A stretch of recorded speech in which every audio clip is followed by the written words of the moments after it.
Okay, hello.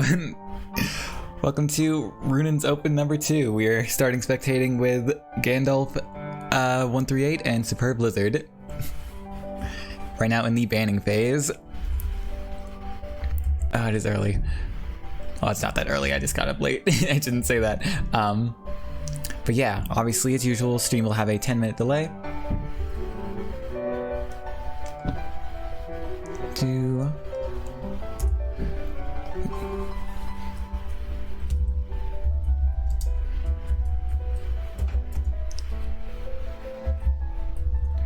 Alright.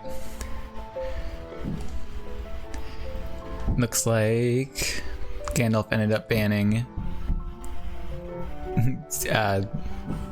Blizzard's mono green list. Okay, yeah, also sorry, probably will not be doing my VTuber model today, just to save on memory and just, you know, make sure we can just see the game entirely. But yeah, looks like Gandalf is going for... Oh, this I'm confused about. I thought I was looking at some blue-green jump, but I don't know what the 3 green is going to be in this one. It's going interesting if we end up seeing it. Looks like Blizzard is going with what I can only assume is a burn list. I do know he has a... Oh, this could be mechs. I take that back. This could be mechs. In fact, I'm leaning on it being mechs. You know what? Yeah, I'm betting on... Just because the slightly lower density of yellow, I'm assuming these 2 decks are mechs. I have no idea what this could be, to be honest. And a blue-red list. Blue-red list with Trident Warrior. I'm not sure. Gonna have to see how these play out. I don't know if I'm a little out of touch with the meta at the moment, but that's where we're at.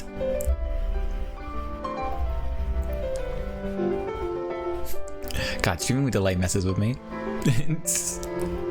I have no way to check in real time how any of this is working, how any of this is sounding, so I'm just hoping this is good. What's important is that y'all can see the screen. Okay. So I wonder if this has some Red Yellow Flyers shenanigans. Probably not then, because there still just isn't enough yellow for that to make any sense.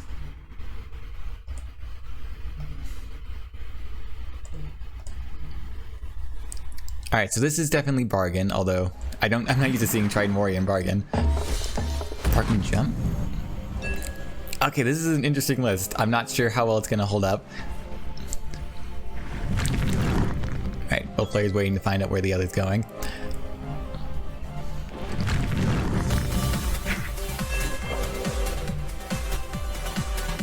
Oh, let me...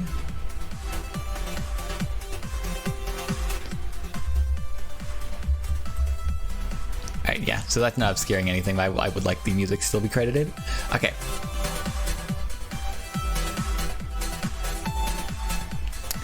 Yeah, I'm still assuming Blizzard is playing mechs, but it could also just be some combat stuff, but we'll see. We don't have no way of growing the cipher, but obviously it won't struggle too much to grow itself if it can get over to anything, which Flashman will help with, although it could be a while before it's enabled.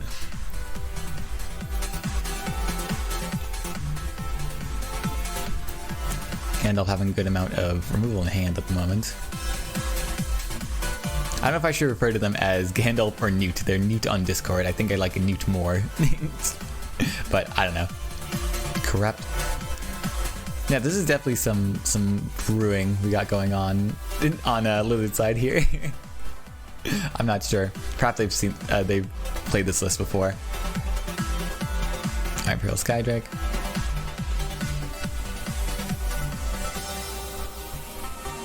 Okay, so Gandalf at this point is going to struggle a little bit to mount an offense. With Captain just sitting there. This is already a very rough start.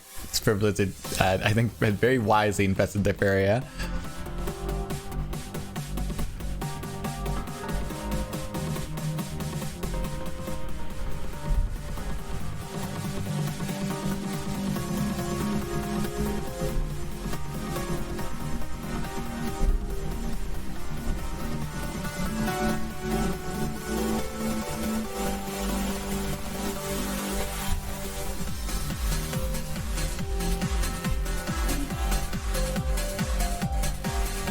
Yeah, that's so they're not in any immediate danger. They probably don't want Captain to proc.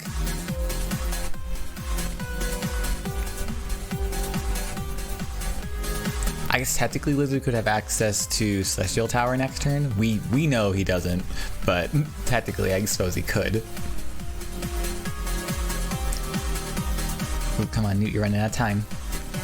Alright. So yeah, this if you're ready to challenge Captain, this if you are not. Okay, and... Okay, has the clear on Cypher. Alright, cool. Alright, and then this does not, well, without some help, this does not clear. Alright, okay, not bad. Cypher, obviously you don't want to snowball. Getting him out early is pretty scary, so yeah, thankfully all good on that front.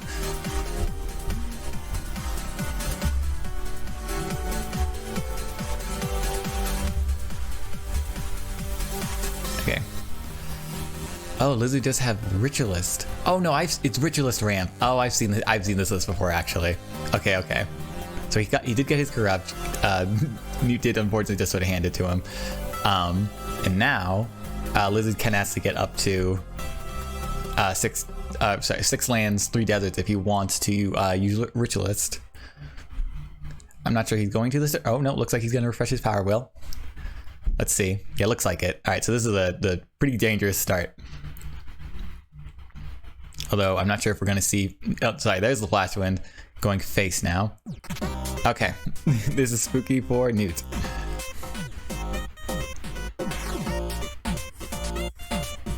I do love Ritualist as a card, so yes, this is a very cool beginning. So they do have the clear on that with Cypher's Wrap. So they get to stem the bleeding a little bit. It's not going to be hard for that Ritualist to corrupt. So that is a lot of value on the table, unfortunately. And that Gemshell Tortoise is probably not coming down. Well, it might be coming down next turn. You're gonna have the land count for it now, but oh boy, I get the Devil Collection.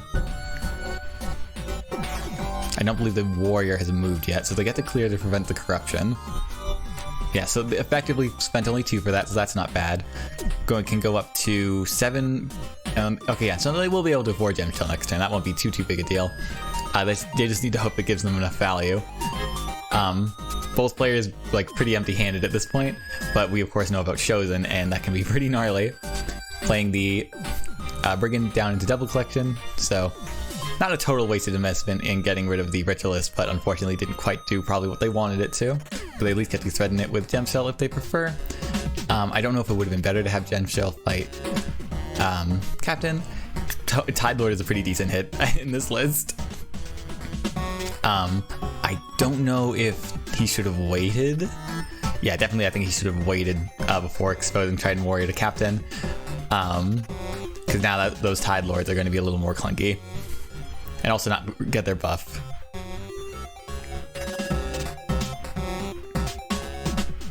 Of course, we know that he just top decked that Cypher Threat, and there's another. So that is a bit unfortunate, but we also know Lizard has not spent, I think, any removal. Oh no, sorry, I believe Lizard spent a Flame Burst earlier, so Lizard has not spent much removal, so it was a bit of a risk. But at least at this point, Newt can double Tide Lord.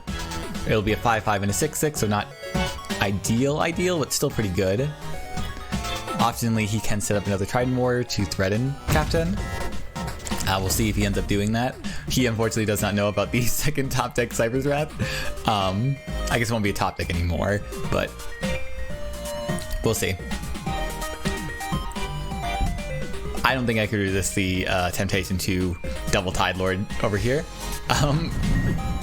As a pretty strong start. Lizard is, again, well, no. Okay, he's accruing more resources. He has not actually had to spend any. I pretty much just Cypher's Wrath last turn. Ooh, Gary is here. Gary is here and is not too far off being played. Hence, or what Brigand helped with. And now we have an aggressive Chosen that even our poor Turtle can't help. Because Lizard got that pre-hit earlier, he's quite ahead in the race. Not to mention just clearing the other Tide Lord right just then. Oh dang, okay, Grappling Hook could help, but it might be a little too telegraphed, and also it requires Lizard not moving Shozen out of the way of other creatures. Well, you're pretty sure he's gonna move Shozen here, so you can kind of play around it a little bit, like bop bop, hit in like you normally would. Oh, I'm just stepping on your land, but then set up a grappling hook. So there's something to that. And then that also would allow him to come back with the Tide Lord to defend whatever else Lizard plays. It's just unfortunate that I suppose Lizard's not in any range of playing Gyaradan though. Meanwhile, Damsel's Tortoise can still march up the side, so it's not a total loss at this point, but certainly it's in a bit of a rougher patch. Shozen is very maneuverable, especially now that we know Lizard has some Flash Moons in his deck.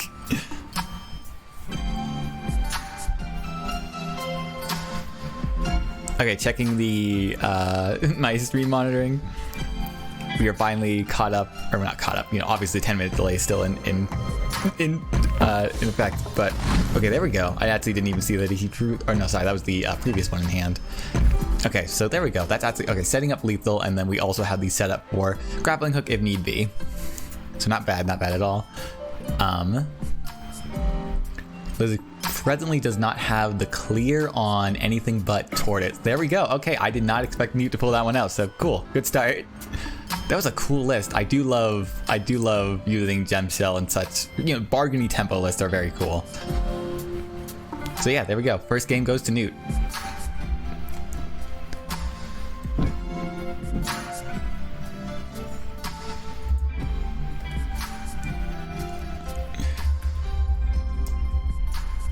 You know, I will not.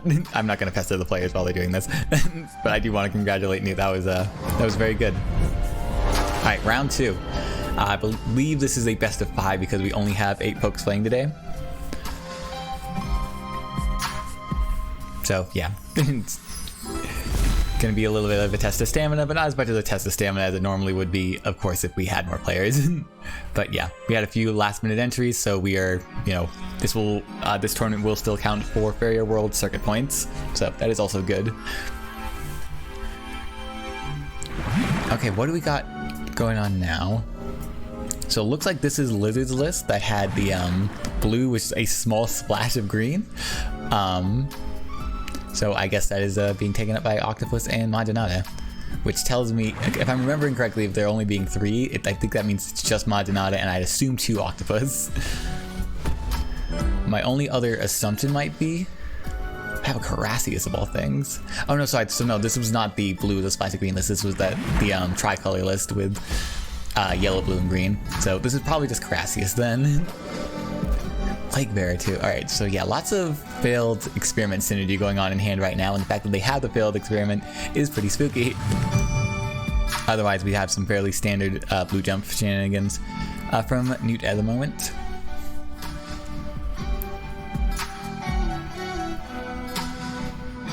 Octopus is, of course, a very versatile creature. Plague Bearer also should be fairly effective against Mono Blue. None of the creatures tend to be, or Mono Blue jump anyways, tend to get all that large. But we'll see. I say that Tide Lord would probably be the Tide Lord and Tortoise, but of course Tortoise isn't coming down anytime soon. And Tide Lord, you know, it's just Tide Lord. So okay, going for the more defensive option. Alright, so Lizard is very much, the Lizard is turtling right now. Okay, so there we go. Getting clear on Lore Keeper, gets a nice collection. You know, Ninja Turtle will actually stay alive for this, that's pretty cool. And yeah, just keep up the pressure. Don't let Lizard get up to whatever shenanigan he's trying to. And so far, so good.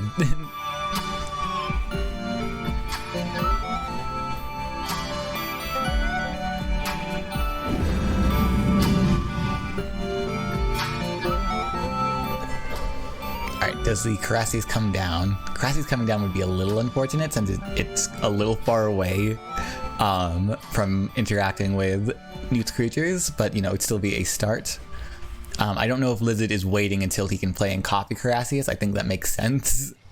So yeah, he might just need to weather the storm for just one more turn in order to get that going.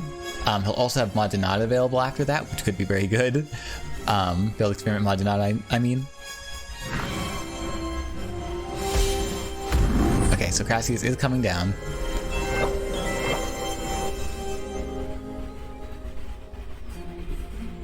Now this is a bit of a trick, I think, because in this situation, it's actually good for Newt to clear the Crassius, because then Lizard can't copy it, and we'll have to wait until he draws another. But I don't think there's any good way for Newt to be aware of that.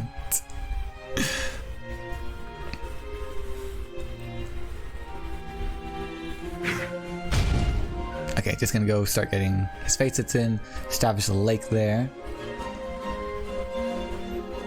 Obviously would be much better if, you know, Tide Lord was here, but he is not, so just getting, you know, some frontal assault going there. It'd be interesting to see when Newt finds time to play some mountains, since this has to be a fairly aggressive match. Okay, setting up another Ninja Toad. Clear Crassius or hit face? Clear Crassius. Okay, so that's good. Alright, so this is a little bit of an awkward point land-wise, because obviously you can establish a mountain here. That's not terrible. Allow double jumping again. He is double collecting anyway, so it might not matter. You just don't want this Toad sitting around doing nothing. And because this isn't mono blue jump, it looks to me like there's going to be less land tricks in here.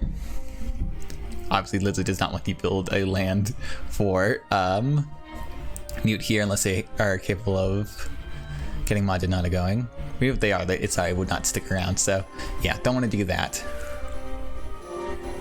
Yeah, it's hard to not build a land right now that that Newt can take advantage of with jump.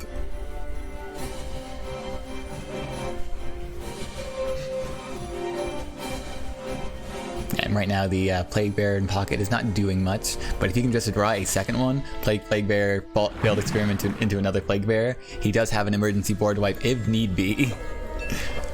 Okay, but so far, yeah, Newt is in a pretty strong position here. So yeah, I ended up building the extra lake for Aurora's creation as opposed to going for Maginata this turn. We get to see the mountain where we expected it. Alright.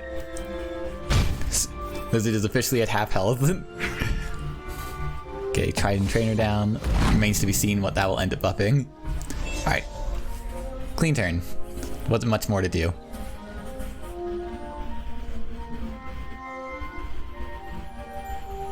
Okay, so do we see some creation shenanigans on the Octopus going down, or do we just see the Maginata buff that we are expecting? Fugoro, I actually did not see him draw Fugoro. Alright. Fugoro into, I'm assuming Urn. The sky is only the beginning. Alright, cool, because now he can still... Oh, that's awesome. He can still Maginata this turn. But no, instead he's going for the double... Oh no, single Plague Bear? No, sorry, there we go. Double Plague Bear. Board clear, which will keep his Octopus on board. I believe Fugoro as well. But clear all of Newt's creatures, so very good. And then we have another Octopus coming down. Wonderful. Oh, wow. Yeah, because of course the double Plague Bear failed experiment deal only cost 4 Faeria. Or, sorry. Yeah, only cost 4. 3 for the initial Plague Bear and then 1 for the failed experiment one. So yeah, pretty cool, pretty good.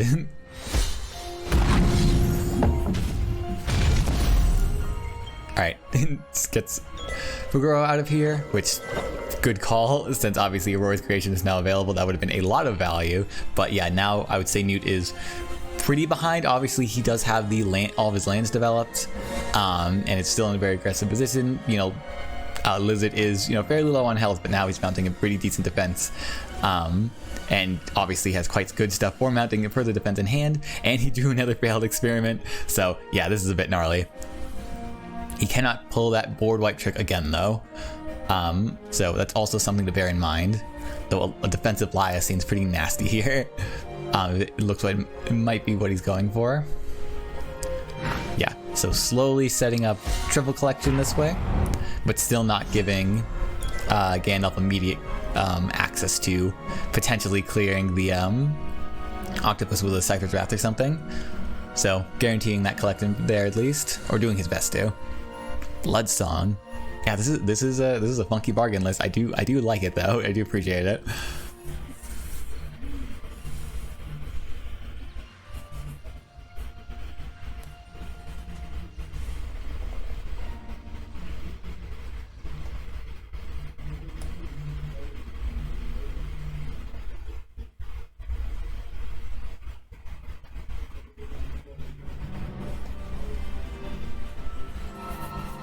Ah, dang, this is a bit of a stare down.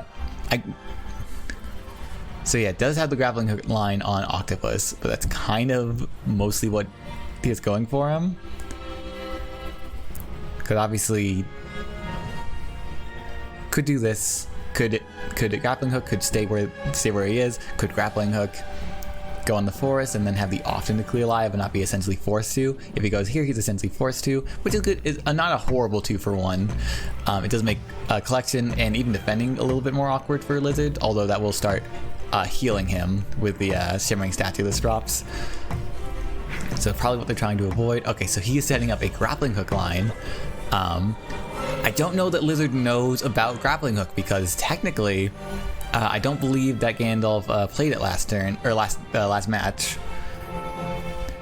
That said, I don't know how he plans to deal that last 3 damage, but it looks like, I guess, that he's just trying to defend the Octopus when in reality he is trying to set up a grappling hook. So that's pretty cool. I would say I'm actually learning a lot about how to set up grappling hook lines to make it look like you're doing something else. Alright, Frog Tosser has been drawn. That's also pretty good, although probably not going to be relevant in this match. Biomancer would be capable of drawing a lot. It's pretty much capable of finding the other 2 Crassius, I'm assuming. But I don't know that's what Lizard is trying to do at this point, although that would probably be his out. I guess not his out, but probably still his win con. He now has time to build up towards it again. It looks like he doesn't want to move his Octopus down to be threatened by the Frog, but we of course know that that might not be Newt's plan. Alright, we are going to see creation on Laia. Oh no, Frog, Octopus. Something cold-blooded. Oh, thank you for the follow, Connect. You will see that, thank you. Later, I suppose.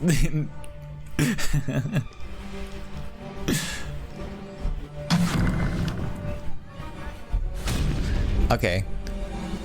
So are we zooping up there? We are zooping up there. How does he intend to deal the last 3 damage? I do wonder if he does just run Flame Burst in this list. It's totally possible.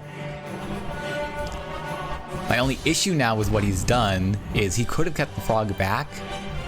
Because if he intends to Flame Burst Lizard to death, Laia dropping the Shimmering Statue is going to be a bit of a difficulty there.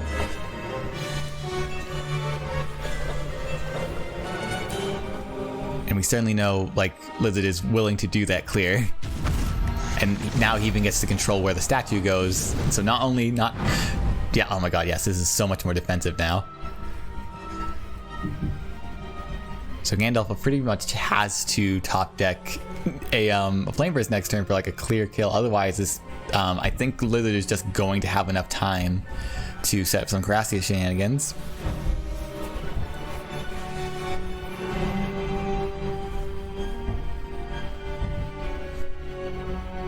Yeah, 1 Faeria short of doing the failed experiment Maginata, although it doesn't seem necessary at this point. Obviously, it would be nice to have the full clear on blue, which is always very devastating. All right, what do we got going? Well, we do have the failed experiment Maginata. I can't do math, apparently. There we go. There we go. So now we do have the full clear on the blue jump list, which can be very devastating for them. I don't see a good way of Newt coming back out of this. It might be worth it just to try to preserve their time bank, honestly. Yeah, you have 1 more draw if you want it to try and find that Flame Burst, but otherwise, Lizard here is going to start healing. Yeah. Alright. Bloodsong. Nope, did not discount Tortoise enough, so that will not be coming down this turn, but we do have Ellie. Although Ellie is very vulnerable to this Octopus. So. Probably not getting much done. And in fact, he's sort of drawing it closer. So, and after the second Blood Song, could be very threatening to Newt. Also, I finally just put two and two together that this is a fight between a lizard and a Newt, which is very cute to me.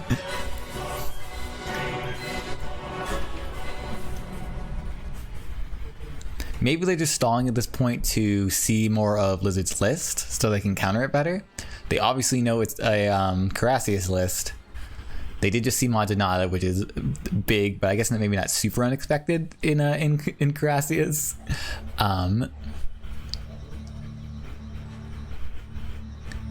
Yeah, I'm trying to think what secret sauce they are maybe expecting to see out of Lizard's list. Now, if I ever expected a player to have some secret sauce, it would be Lizard. But that being said, I'm not really expecting too much. Oh, I did not realize Newt hadn't used their power wheel yet, so they could +2 to get the gem shell down. I'm not sure it would accomplish much. And in fact, honestly, I'm not sure what they're going for with this lake. I think they're trying to set up a... Oh, no, my god, sorry, it is Lizard's turn. I got confused. Lizard took so long, I got confused about whose turn it was. Okay, so we expected this to happen.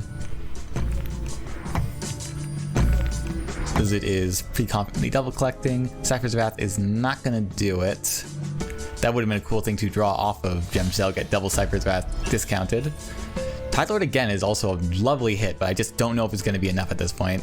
We do have Gem Shell blocking. We have no reason really to believe that they got the clear, although now we personally know Lizard probably can Frog Tosser into Water Ellie to clear and then get a nice decent hit in with Octopus.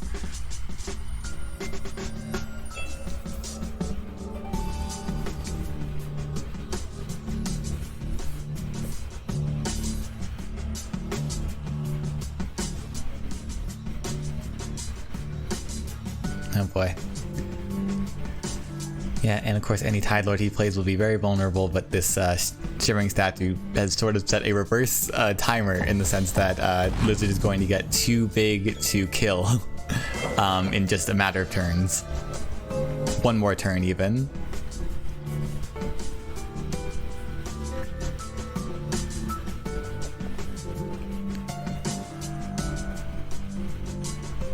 So yeah, if the Octopus goes to clear Tide Lord, then of course Maginata might drown because of Cypher's Wrath clearing it. I believe Lizard might be aware of this being a threat. But also I would think that maybe just going face at this point would be more useful, but I understand he's trying to be very conscientious of his two remaining health, especially if Ninja Toad somehow gets involved. Cypher's Wrath with Ninja Toad could be gnarly, although I don't think it would remotely come down in time to deal this final bit of damage.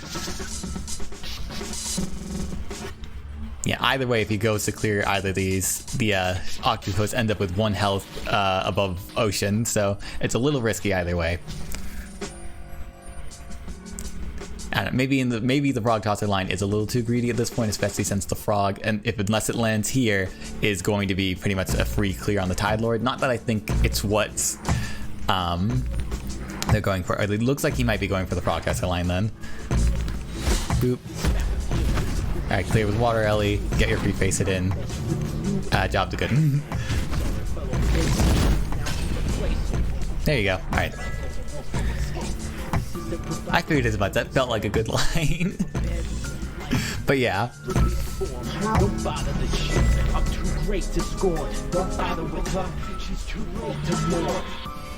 Alright, I will be skipping any of these tracks that have lyrics in them. But otherwise, I do still think the music is going to be hopefully a nice addition to the VOD. Hopefully.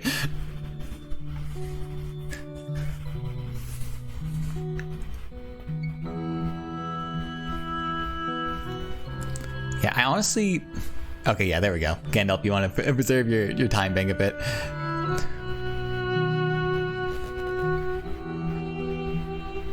Oh, they did have the flame burst. Oh no! They had the Cypher's Wrath flame burst, although they don't have the Faeria for it. Could they? No, they couldn't. Oh, that is pretty painful though. That is pretty painful.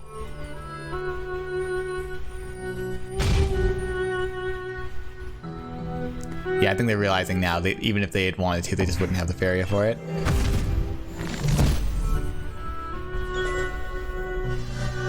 Alright, they're going to let Lizard get the last hit in, and there we go. So that is now 1 to Lizard. They are now 1-1. Oh boy, this is going to be a grindy set. I need to remember I need to hit okay. I finally need, that's the one thing I need to interact with on screen. Alright, on to match 3. I'm so curious to see what this list is from Lizard, but we will still be sticking with the Crassius list, I suppose, for now. Oh, sorry, this is Lizard, my bad. Oh my god, I got players confused. Sorry, so okay, we will be seeing whatever this weird list. So it looks like Newt brought 2 weird jump lists, so that's kind of interesting. Jump can still do pretty good against Crassius. Like, it can be tempo-y. Obviously, like, Newt had a pretty good shot at winning that game, especially if he had top decked those flame bursts sooner. But it happens. Victory celebration. Oh wow. I would not bring that to a tournament, but we'll see if Newt can make use of it. So this might also be more of a bargainy type list.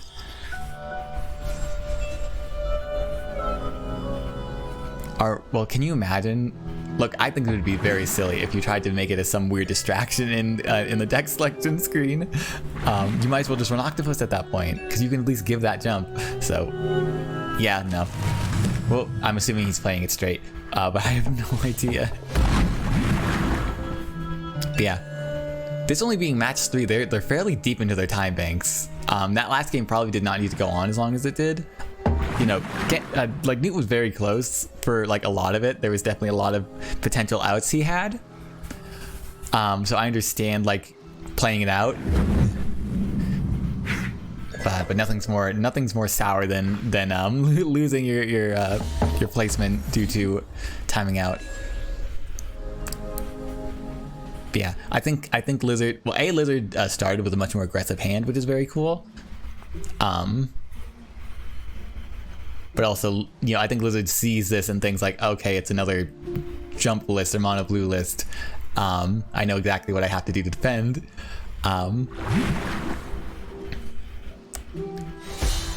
Okay, Ninja Toad. So three Faeria Ninja Toad, jumping center. Okay. So I guess they are now going to meet the water alley to prevent it, or punish it if it attempts to double collect, which it's Crassius. I feel like Lizard's just going to be playing special lands for a while. So I don't know if I'd expect that line. I don't know if they're trying to set up something funky. Does not appear to be the case. I feel like they did not want to draw those Wardens right now. I don't know if they have Gabriel Commander floating around that they wanted to trigger, or what. Not that the Wardens are horrible. Even just on their own, 4/6 protection can be pretty decent. Giving a Ninja Toad protection also can be very cool, but I imagine this is not what they wanted to see right now.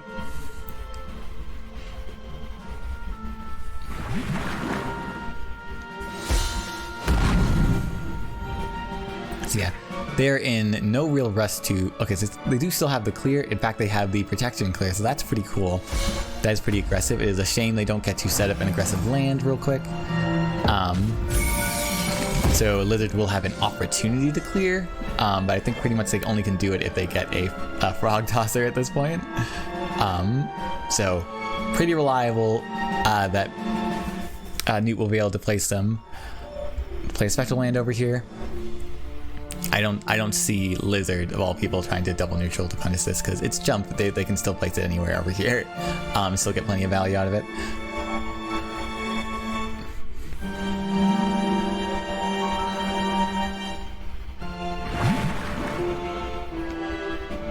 Alright. Biomancer draw 3 is not bad, so that's just all Crassius in hand. Oh, sorry. Oh my god, I forgot we had a few non-Crassius, non-Crassius, non-blue creatures. That's cool. This maybe isn't where you want Lena or Laya, but at least we know the Ninja Toad is probably not clearing it, so she's probably not dying, so you'll have a chance to get it where you want. And you get the clear on the Warden. Alright, this is honestly a bit of a mixed bag at this point. This is still kind of anyone's game, although the Tide Lords might have something to say about that. I definitely do think you want to body block those Tide Lords. So we do see the forest developed, though Victory Celebration is nowhere in sight. I do wonder if we will see anything else on the deck that is more, you know, bargainy, rampy sort of thing. It's a very interesting inclusion.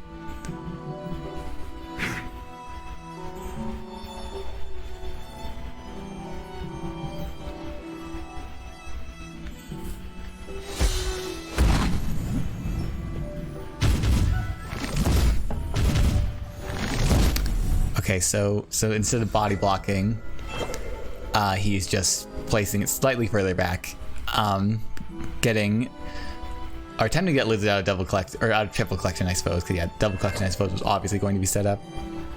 Let's see where the second prairie goes, because now Lizard is fairly free from aggressive special lands, although obviously Tide Lord can start setting up another. Lizard honestly is pretty incentivized at this point to place it somewhere fairly irrelevant. Well, maybe anyways, because obviously Tide Lord can take advantage of a lot of the potential ones he could place aside from this one. And this one, I suppose. But yeah. You never want to give Jump the help.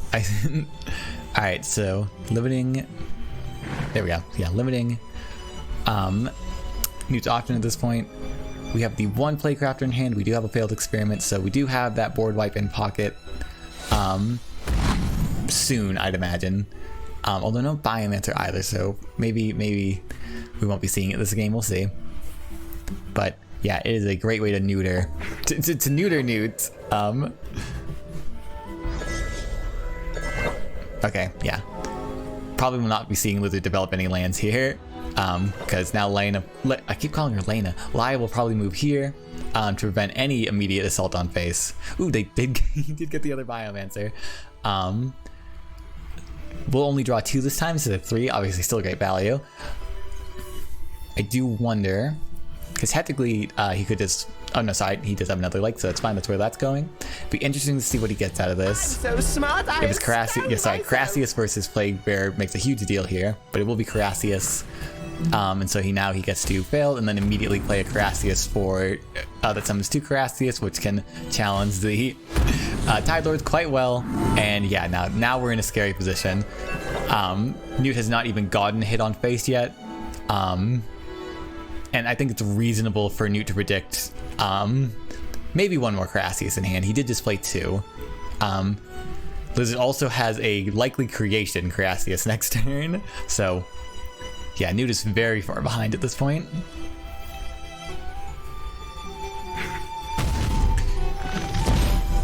Wavecraft. Okay, Wavecrafter plus blah blah blah. What am I trying to say? Wavecrafter plus Victory Celebration. This was a combination I was running in a meme deck literally just last night while streaming. So yeah, interesting to see somebody attempt to use it in tournament. Because it will stack after Wavecrafter resets Lizards, Faeria, sets them both to 3. Then you would gain the 3 plus the additional 1 for each Victory Celebration you played. It can be quite cool. I feel like you need an especially greedy list to take advantage of it, but I'm not in the tournament now, am I?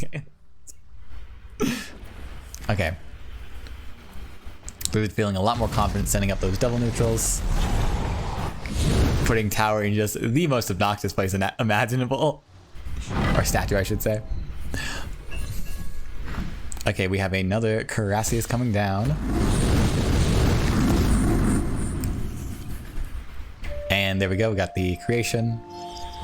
So we'll have another Carassius coming down. Although I wonder if he wants to do it this turn. Yeah, there we go. Okay, this is probably game. I don't see Newt coming out of this.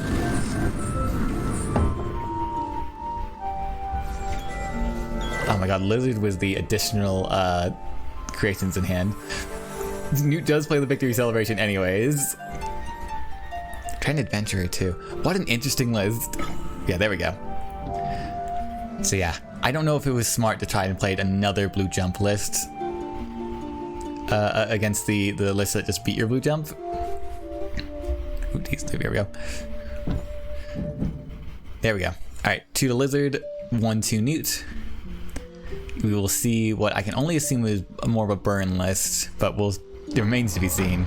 We'll see if that can stand up to good old Carassius. A personal hated one of mine.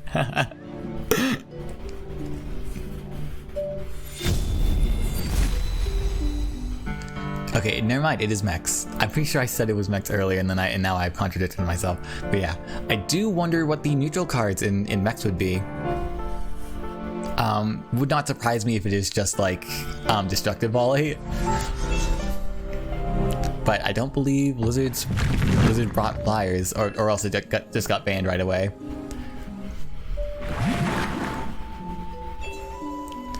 I don't know how much Carassius prefers to go second. I feel like it would, since it's on the more defensive game plan and wants to be able to respond to the way the opponent is building their lands.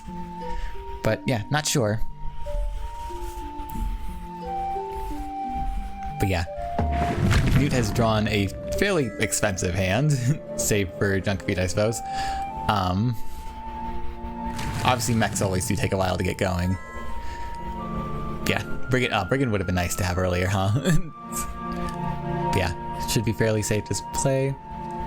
Spur Blizzard. Not really being able to invest in any creatures at the moment. And Newt trying to keep up the aggression as a result. Oh boy, alright, Lizard does have the double Plague Crafter at this point. And honestly, he might not need to set up with a failed experiment if he can just force it in Newt's way, since he's playing red-yellow and it's not going to be able to clear it through any non-damaging means. Though it remains to be seen if we'll even need it. Baldurian is also interesting.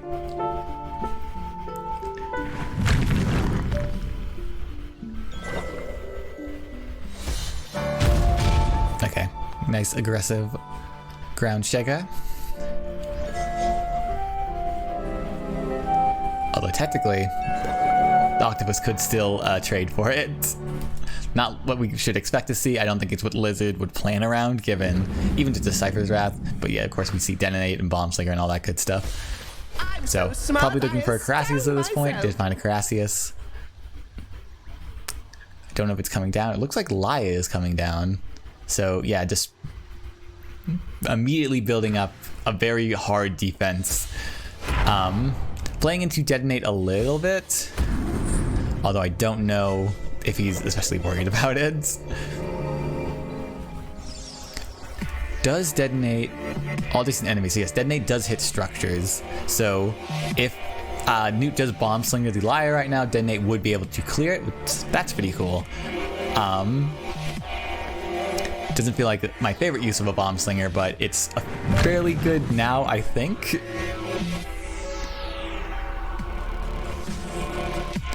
Okay. Let's explode together. Interesting. Okay, so he just wanted the clear on Laia more than anything. So he's fine with the Shimmering Statue because, of course, the Ground Shaker can hit into it. Yes, okay. Alright, cool. Still feeling pretty good on Faeria too, since he should still be double collecting next turn.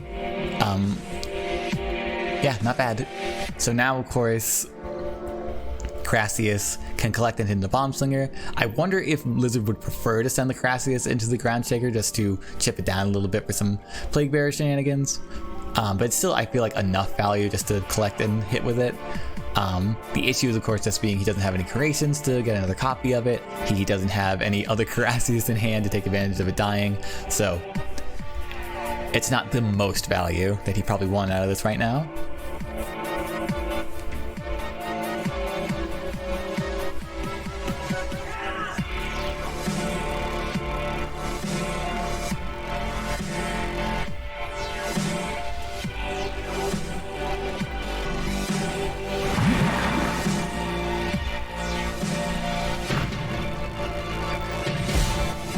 so smart. Do we see? We do. Oh my god. Okay, so we see the rest of the. I'm surprised he runs more than 2 Playcrafters, but there you go.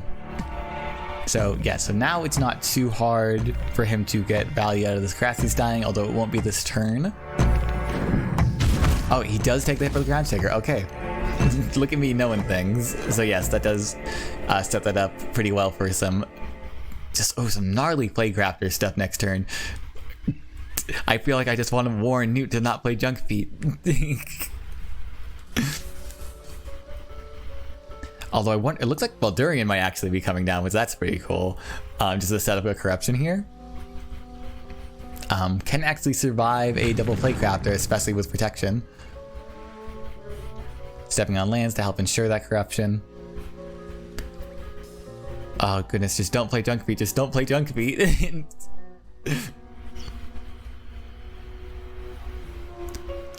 I'm assuming both players are aware of this right now, that if Lizards tried to defend with Swarming Crassius again, a detonate is very painful. The one drawback I can see right now is that, of course, Cypher and Baldurian cannot detonate. Plays nothing. That's unexpected. Another Biomancer. Probably not what we're looking for right now. Okay. Body blocks with that. Get some, I believe there's 2 Crassius at the moment. Yeah. Alright, so taking up that mountain, that like really like good mountain.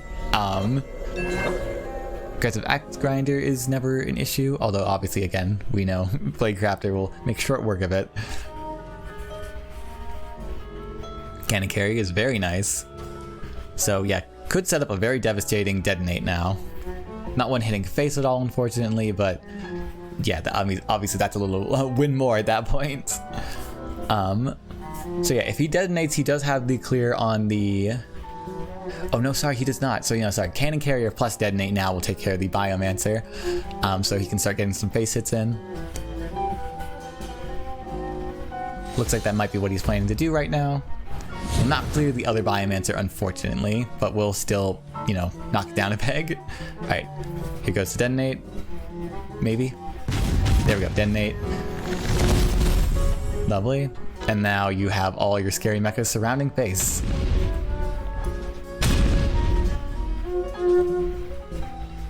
I think Baldurian's fairly safe to come down. I think Newt is understandably concerned about the Playcrafter scenario going down, though, since, obviously 2 Biomancers have been played at this point. It's very reasonable to assume he has some in hand. Yeah, right next to phase is pretty much where you want to be with Crassius, since obviously no matter how many they summon, you're still right next to the face. You're still pounding in them. Cypher would also be okay.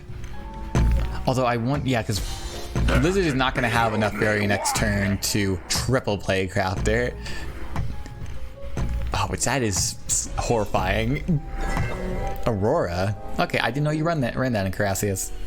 I guess it makes sense if you're running the copy anyways, the creation.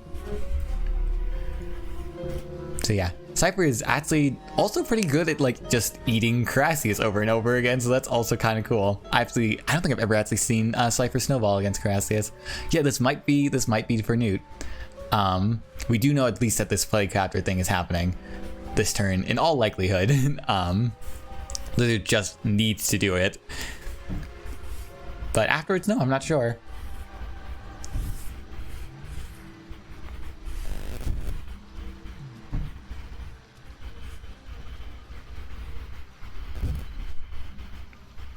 I wonder why he's so hesitant right now. I wonder what other potential game plan he has in mind at the moment. Obviously he's worried, that afterwards there's still going to be a Cypher hitting him in the face for 5. But there's just nothing to do to avoid that. You know what I mean? You're just 1 Faeria short of triple Playcrafter. You'd have to go up 7. Okay. Is he going for single Playcrafter so he can play something in front of the...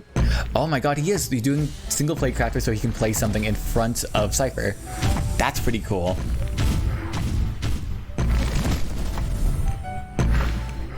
Crassy. Oh my god. Oh, I love this. Obviously, Cypher still is going to munch on them a bit, which is always a bit scary.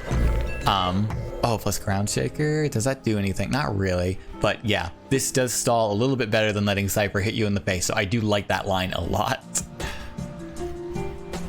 Good way to use up that Biomancer too, since it was gonna die anyways. Lizard at it again, just using the absolute most of his resources. Always very cool. Okay, making sure Cypher gets closer if he's gonna start hitting.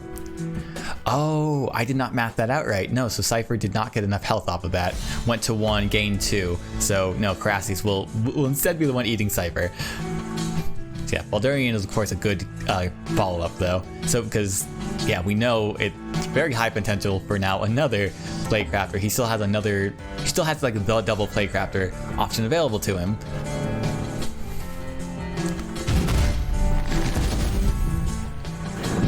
I did not see my man going down like that. Alright, so creation. And then just a big chunky wall of Crassius.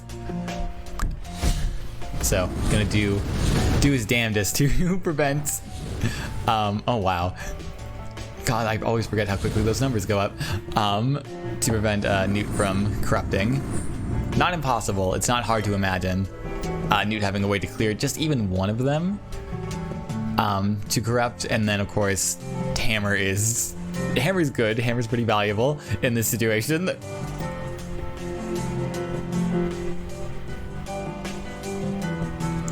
But yeah, obviously if he does not find a way, and it looks like he will not be finding a way unfortunately, to get through this wall of Crassius, now they only need to hit him with 3 of them to clear Baldurian. Which yeah, I would say this is probably in the bag at this point for Lizard, just because it's going to be very hard to not give him a creation target at this point, especially with these 2 over here. Even some Firestorm shenanigans right now would not do it. Newt doesn't know that Lizard already has the other creation in hand, but Lizard has gone through over half his deck at this point, so it's not too hard to imagine.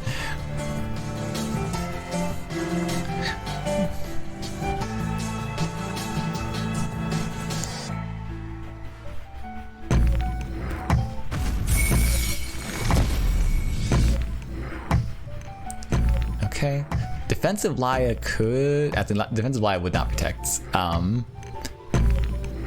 Yeah, you don't necessarily want to place it on the well spots. Oh boy. I imagine Newt's only contingency plan at this point is just raw burn. And it remains to be seen how much he's even running. He'll definitely have the Faeria to afford it if he gets lucky and just draws a bunch, but yeah, he really did want that Baldurian to proc so he could get that free like Hammer of Destruction hit in. That 5 damage would just basically seal the deal at this point.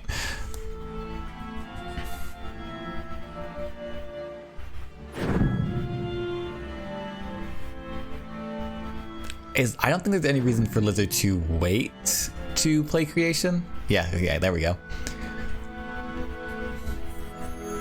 He just has to be careful about which one he copies. One of them might be willing to betray him. I'm kidding, but yeah. So yeah, copy it, but then wait to play it, just so you can maximize the number of Crassius death that occurred. Ah, that detonate. A little late to the party, friend.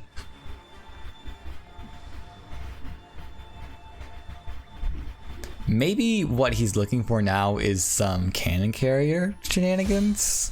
I feel like that still wouldn't be enough, but that would at least have a pretty assured way of getting some mechs up there. Could airbot from here to face, and then cannon carrier from here to face, detonate, clear some Crassius. You know what I mean? Because I think mainly what Newt wants right now is some summoning sick Crassius, ones that cannot hit him yet. Because this game is not totally lost at this point, since Lizard has not invoked the swarm yet. But he's not in a good place. Lizard is just being very diligent about this. Yeah, now I'm feeling less nervous about the time bank, since last game went by a little quicker, if I'm remembering correctly. Yeah, yeah, I'd say mostly it did. Or is that the one I was complaining about taking too long? It's been, oh god, this is gonna be a long day of commentating. But yeah.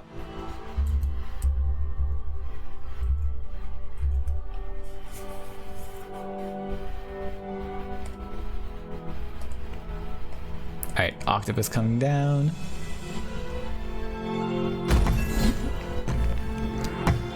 Yeah, pretty good defensive Octopus. Does exactly what he wants as far as like blocking Airbot or Cannon Carrier at this point, without having to play Carassius early.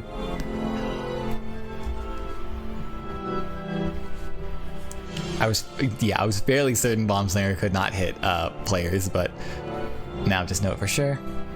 Another Airbot did not find the Cannon Carrier. Now doesn't even have the ability to play Desert to play Airbot.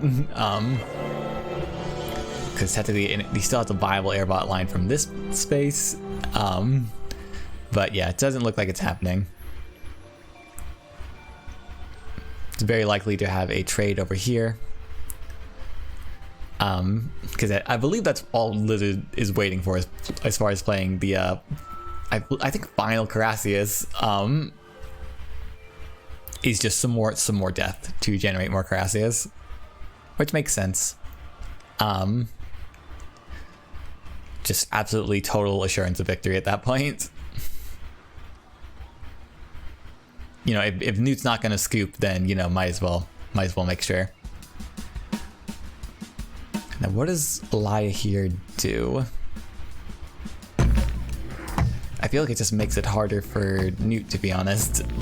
Because it's very easy to clear that lie, and then you have a shimmering statue that is blocking one of your Airbot / Cannon Carrier lines. Yeah, I'm not sure how I feel about that play.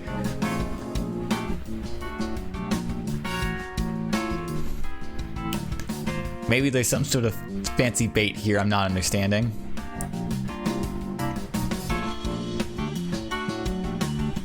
Because I'm assuming they want to use it to clear the Octopus, but I just don't see that happening because obviously Lizard wants to trade his Carassius into it to get more Carassius when he plays his Carassius that Newt knows he's copied already.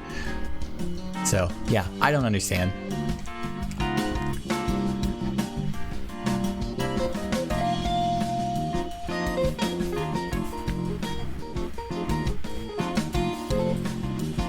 It's gotta be so painful to be playing in red with like a full grip, well nearly full grip, and just not being able to deal those last bits of burn.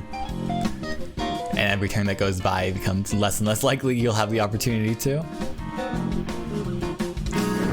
Yeah, it looks like Lizard is also deliberating a bit over that play, not sure what he was doing that for. So actually, buff with Majinata. Okay, now yes, now starts the assault. It's like, all right, if you're not going to scoop, if you're not going to let, actually no, he has the best of both worlds at this point. I take it back. He has both the base hit finally going, and the swarm being pretty much as big as he would prefer. One, you know, a few Carassius down, but like, come on, what do you do about this?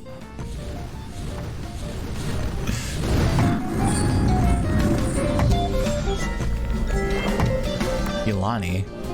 Okay, that was what one of the neutral cards was. So I wonder what the other one was. Oh, maybe it was just Time of Legends? Like, Time of Legends Yulani, like, early game would be interesting since, you know, Mecca's gonna be fairly slow anyways.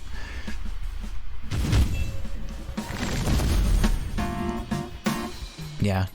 Look, if any archetype has a small chance of actually being able to clear all these Carassius, since this, I believe, is the final wave, I might be missing a creation somewhere along the line, then I suppose it would be mechs, since they have the detonates and have the option of running, say, a Firestorm, but I don't believe that's what we're going to see happen here.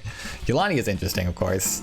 So finally seeing the Desert come down. I don't know if Airbot's going to be playing, but obviously Yulani come down with the Defender Divine, or Taunt Divine Protection. Only if she's played first, though. Don't mess that up. Newt, if that is your plan.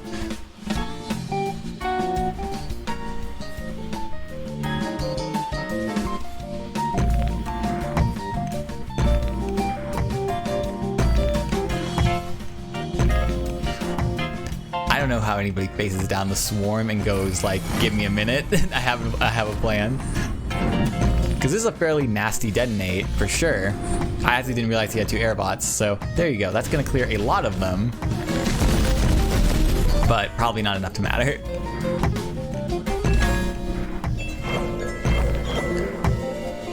I believe that is only the second detonate, though, so who knows? Look, if Newt manages to turn this game around, I would adore that. That would be so cool to see. It's not like it's impossible. I did just describe how it could be possible, but God, I just don't see it happening. All right, so that's protection down, and yeah, Lizard doesn't have a good way to get rid of Yulani without eating up his 8 Faeria hit, which obviously is a massive tempo loss for him. Would you like some tea? Oh, never mind. Sorry. Oh no, they can't step it over because it's taunted. Oh, just gonna go play Crafter now. Oh my God, nasty, nasty, nasty, nasty. I don't need my Harassius. I have 2 big fish in your face.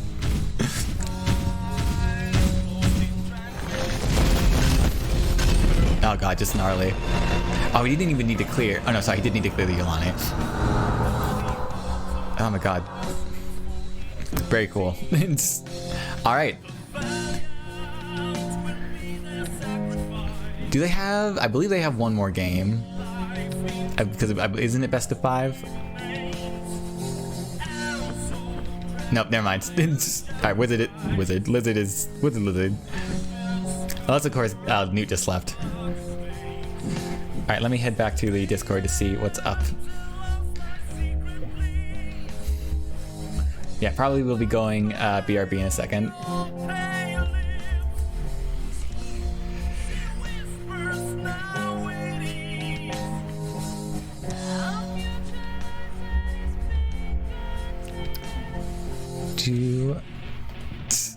I was a little confused about how I got out of there for a second. All right, so there we go. Let's see.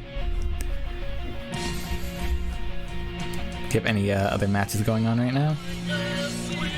All right, so that's Lizard, Arrow Crews have finished their matches.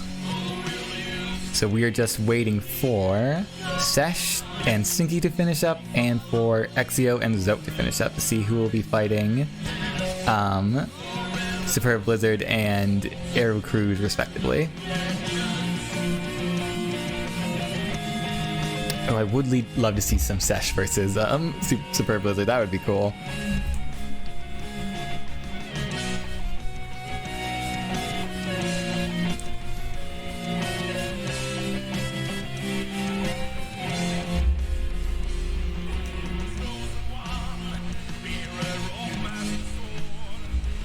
Alright, let me make sure that this is up to date. Looks like it. Alright, so yeah, we're just waiting.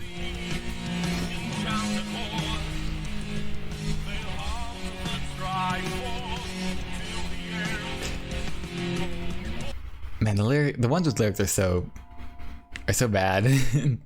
I'm not one to throw around cringe very often, but holy. Literally, I had a track playing during last night's stream that was just talking about how much one of them wanted to date Princess Ruto. It's like, all right, this is where you're putting that? Very weird. Very funny, though.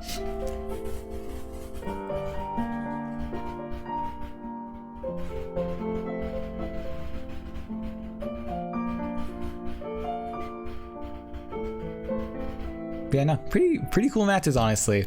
I forget if this is like a Lizard staple. I always forget if it's Lizard or Summer who's always like loses first match, dominates the rest of the tournament. Because I was honestly surprised to see Lizard take a loss there, but it gets you so much information about the person you're fighting against. Maybe that's just all he needs. I don't know, but yeah. I believe I have fought Lizard in tournament once. It was either Lizard or Summer. I'm pretty sure it was Lizard. And yeah, I did not get a win against him. But I think I've only really participated in the one tournament. I forget if it's on YouTube or not. I know, because I did record it. It was only like a half hour long because of course I got eliminated in the first round. But yeah. All right. think I will just BRB for now, so I'm not just talking into the void about whatever comes to mind. And we will be back once the next bracket starts. See you in a bit.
All right, small update.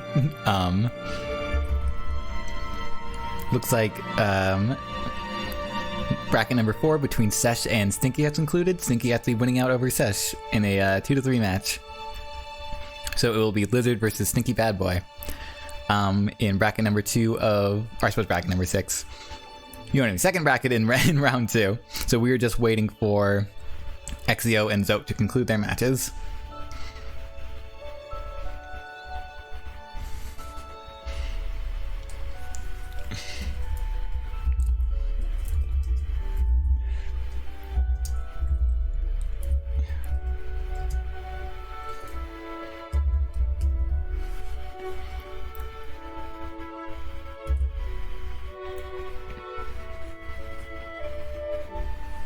All right, I am currently typing in chat into the past, so that's always fun.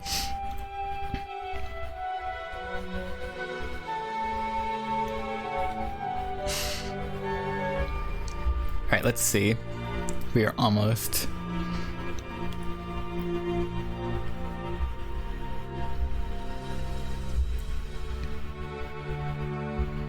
Nope, still waiting for updates from Zote and Exio.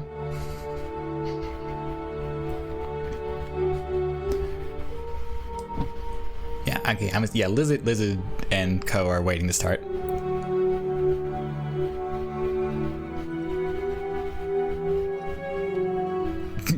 I am getting reports from Summer Flame of the past that that was actually not the final wave of Crassius. If Lizard had drawn another creation, there would have been yet one more, which makes sense. I should have remembered that, honestly. I think I was putting too much stock into, I believe, those last one or two fists not being cleared.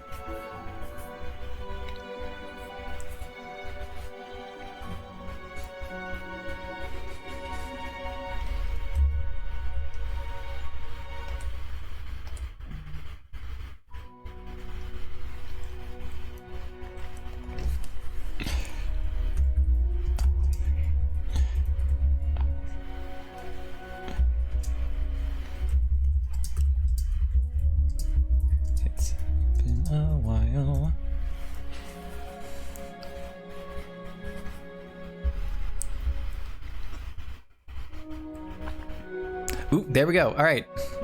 Round 2 brackets are open. So I'm going to see if I can't grab... Ooh. Oh, Zote won. All right, cool. All right.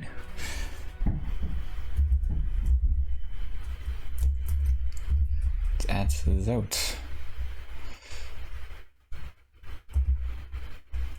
Can I get your friend code? And I will try to not broadcast that on stream. So give me a moment. Alright, there we go. Block that out. Do I have arrow? I believe I do have arrow. Somewhere. Yes, I do have arrow, unless he's using an alt account.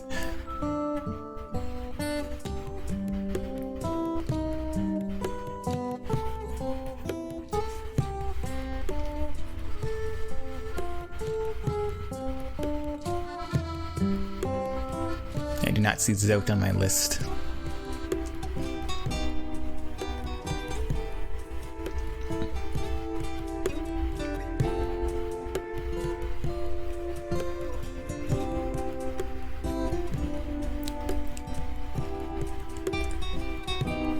We might just be waiting in the Discord at this point to see for updates.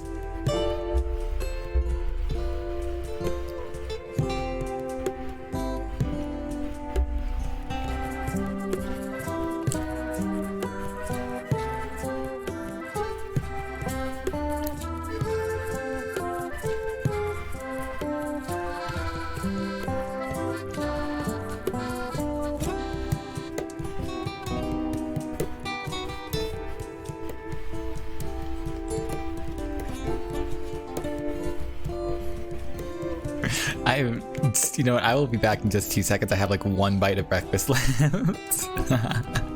So yeah, just a moment. While I wait for some updates on Discord.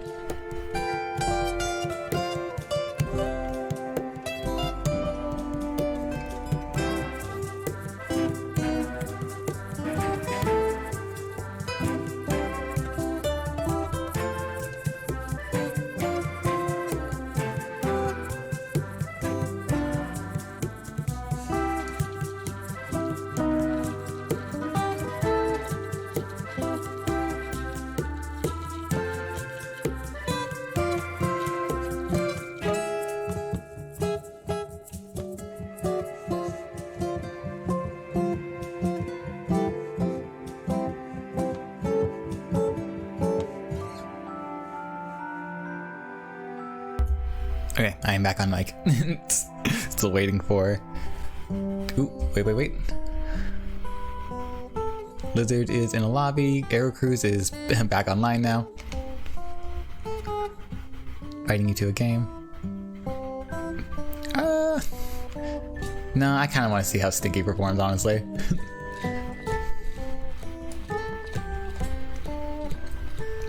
Alright, I guess we are just casting Lizard's games this tournament. but I'm not very opposed, I suppose. Alright, so this is going to be round 2 of Ruunin Open number 2. Spur Blizzard versus Stinky Bad Boy. I believe German versus American. So yeah, we are already fairly familiar with Lizard's lineup, save for whatever his mono green list was. Although, knowing him, it is probably just his Voice of Hunger list. Also lets him play with Playcrafter a bit. He is a fan of his off-color board wipes. This looks like a Crassius list from Stinky that has now been banned. Oh, maybe not being considered to be banned. Mono green list from Stinky. With Ruunin on the cover, interesting. Probably just mono green, like standard, like ramp, or probably not. I'd assume not beast. I guess it could be beast, and then I can only see mono blue jump because holy, yeah. This is the list I am curious about. I'm assuming it's a modified blue yellow tempo, given the deserts, but otherwise I'm not really sure. I'm hoping to see whatever this list is. Alright, it looks like they're both banning each other's Crassius list. Yes, okay, that is the final. That is the final choice. Alright, I do not blame them.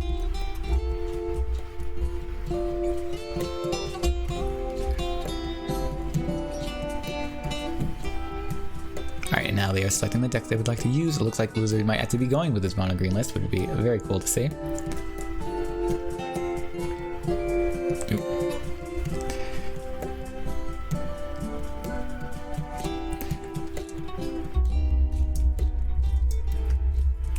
Sorry though, you're a little slow to the party. It looks like I'm streaming Lizard now.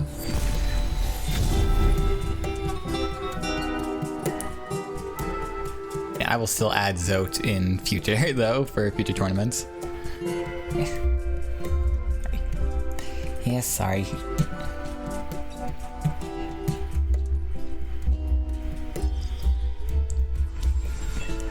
Yeah, because I did want to do a variety. Yes, okay, it is unsurprisingly Lizard's Hunger.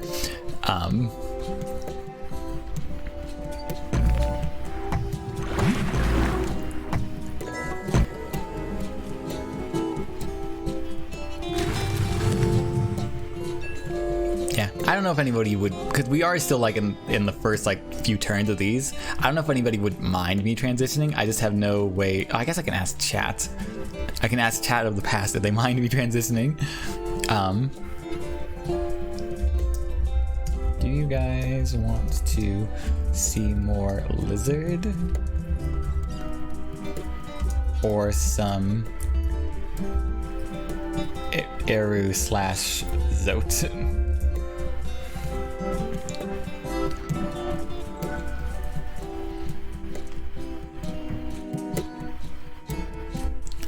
I think no, because they're probably in their games at this point. Yeah, no, I'll just leave them be. Yeah. So yeah, never mind. Never mind, sorry. Alright, let's get back to actually commentating the game now that we actually have a few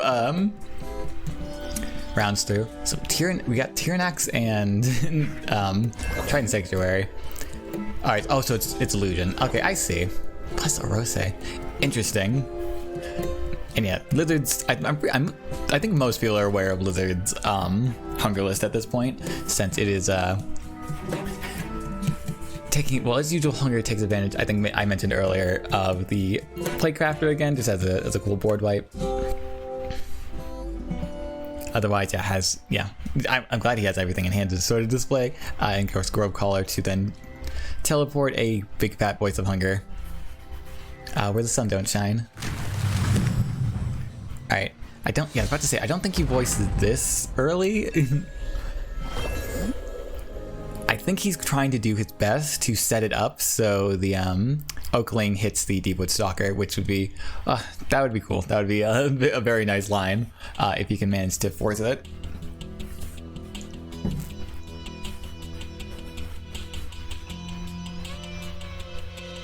Of course, should Stinky feel inclined to clear the Oakling early, there's also a very good chance that it does hit Voice of Hunger itself or Deepwood Stalker. Wouldn't be a great hit on... Why can I not highlight? Oh no, sorry, it depends on whose turn it is. Alright, so I can't highlight Oakling right now. Yeah. Grove Collar as a 7/9 wouldn't be terrible either, I suppose. Thank goodness I have hiccups.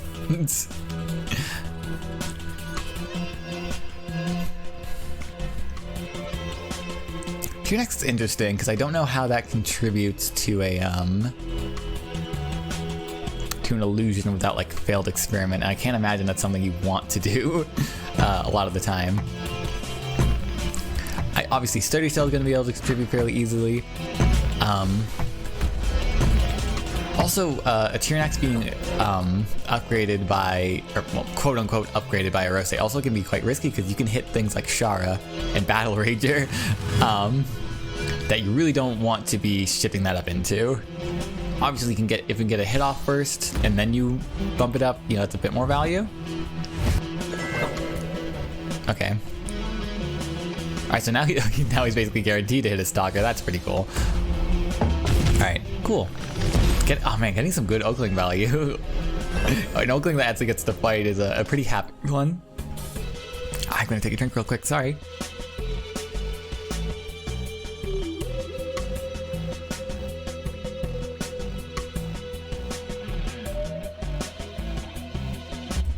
Alright.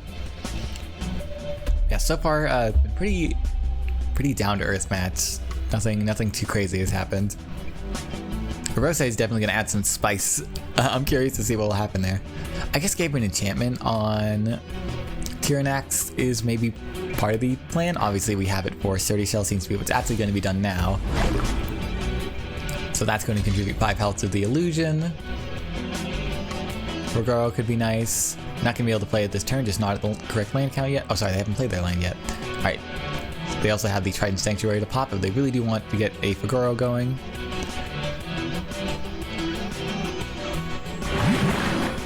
Which, if they do, is still probably just going to go for Urn, just regular value there. I would love to see some Yolani's Medallion spice, but I can't imagine. Also, you probably wouldn't want to upgrade Crystal Dragon because anything, a 3 Faeria thing getting upgraded to is going to be worse than a 6 Faeria charge to.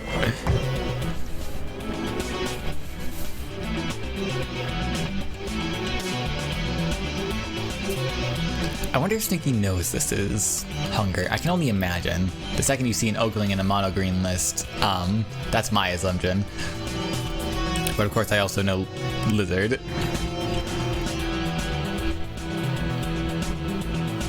Okay. So you want to get Oakling. Oh, okay. I thought Oakling was going to go here and then finally... Oh no, sorry. Not enough Faeria for voice just yet. So now, yeah, he's just making sure Oaklings are out of his hand so he's not buffing an Oakling with an Oakling, which is... I'm sure that's a negative value. I believe that's what you do not want to happen. You don't want to have your Oaklings harder to kill. Or you don't want to essentially be incentivized to keep them alive to fight.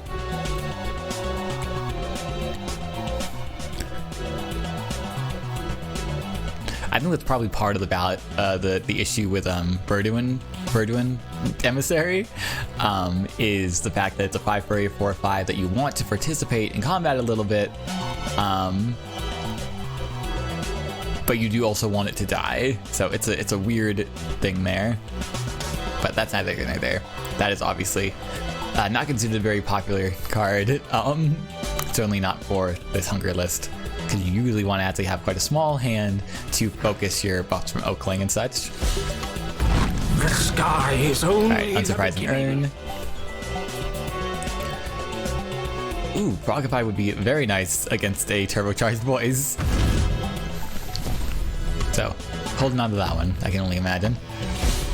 Alright, that is Illusion of Grandeur, I believe, now with 11 health, so that's pretty good, because it does start at 1/1. Oh, hold it, I forgot. Sturdy Tail costs 2, not 1. Never mind, so these have not been contributing to Illusion at all. I physically could have checked that, my bad. Alright, so these are still all things he's fine with getting hit with an Oakling buff. I don't know if you take that one last swing with... Oh no, sorry, because this would kill the Oakling. This kills the Oakling.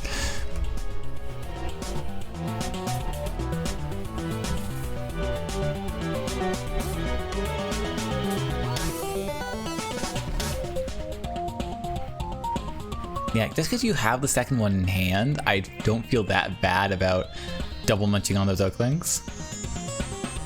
I think that's probably fine.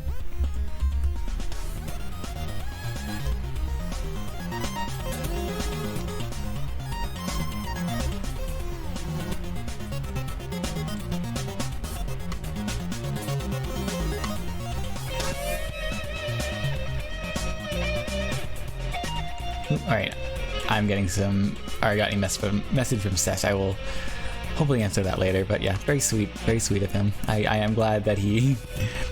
Well, I'm glad that he asked me to cast. This has been honestly a great opportunity. I've been enjoying it a lot. Anyways, alright. What are you doing, Lizard? Played a... Oh, this is interesting. So just played... Why, what? Okay. Scooted over the Living Willow just to have Voice of Hunger eat it. So I wonder if he is trying to bait out the Frogify so he can get a bigger voice. Because he still leaves stuff in hand that he wants the Oaklings to buff, should Stinky Bad Boy decide to try and clear them. So that's interesting. Okay, so we can move the Sturdy Shell into Double Collection. The Goro probably wants to hang back right now to help. I suppose, sorry, that is the other thing, is he's trying to punish Goro for jumping up to Double Collect with the slightly smaller voice. It might be sort of a double-pronged thing he's got going. I can't imagine Stinky's going to... Oh, right. He really just wants to build up that Trident Sanctuary, I guess. Although I'm not sure what exactly he wants to unload it on. I guess, well, yeah, I guess if he has no ways to discount the illusions, so maybe that's the idea. Have it for option for Rose as well. But otherwise, yeah, it just doesn't seem that important to defend it right now. Oh, Faeria as well. Okay. This might be more traditional blue 7s than I'm giving it credit. Alright, and then Deepwood Stalker did end up getting that buff, which is very cool. And then we do see the Frogify there. Alright, and then setting the Sturdy Shelf to 5/5. So mounting an okay defense. Doing not a terrible job at minimizing Voice's impact, and now setting up another Trident Sanctuary after popping the first one. Okay, still has plenty of value left in hand, to be honest. Lizard did just draw another Oakling, which is quite scary, although he will not be able to play it alongside a Voice this turn. So there is a certain temptation to play it and then ram the other Oakling into the 5/2 Sturdy Shell. Although I can't imagine is what he's going for. I get the frog out of the way for Goro, so now for Goro must contend with another Oakling. The massive stalker does not come down, because I don't really you don't really have any value targets at the moment. Rose is a great one for it. Obviously Beirut will not die to it, but it'll still, be hit pretty substantially. And without killing the stalker itself, for what it's worth.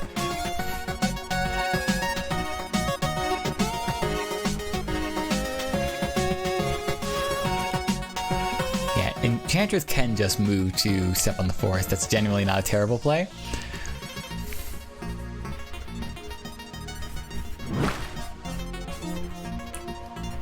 Sturdy Shell has the second smallest area of movement it could. I guess, sorry, the smallest area of movement. Oh, this is gonna be a nasty Beirut if it lives. Big question mark there, if it lives. Because being able to set back Lizard on forests, since he hasn't built any for a little bit, that would be pretty gnarly.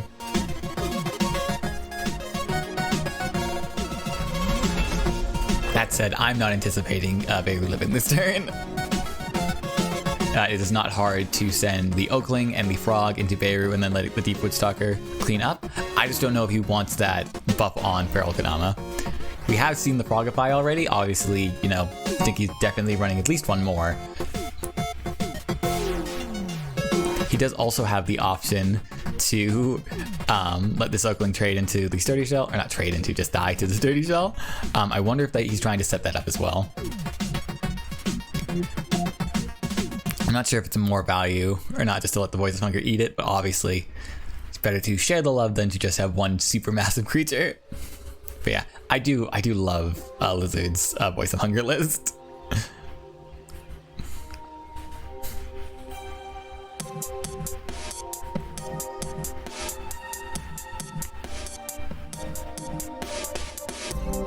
I am curious to see the Sorose come down. Because Beirut could actually...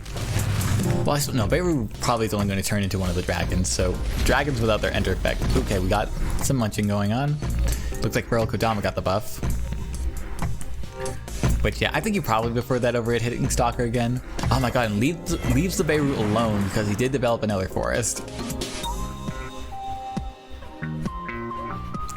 I'm not sure if this deck runs Feed the Forest. I can only imagine it does. But yeah, now that Beirut can't really confidently walk down without just the Voice of Hunger eating it. So yeah, I did not expect that Beirut to live this turn, so that's pretty cool. Buguro can, if he's okay with throwing it all away, come down to collect to fill up the Trident Sanctuary a little bit. Essentially doubling Stinky's Faeria at this point. The illusion has not grown at all yet. And right now at this point I'm just very confused as to what the plan is for it to grow. Okay.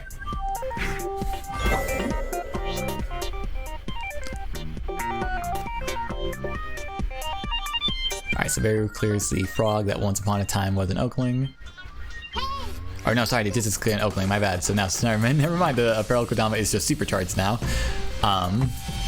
Without another Frogify in hand, it's a little spooky. Obviously, it doesn't have haste, but you don't have taunt. Alright, and then shifting. Buguro now out of harm's way. Oh no, gonna use it to kill its frog now. Okay, my bad. So that is now 2 Voices of Hungers played.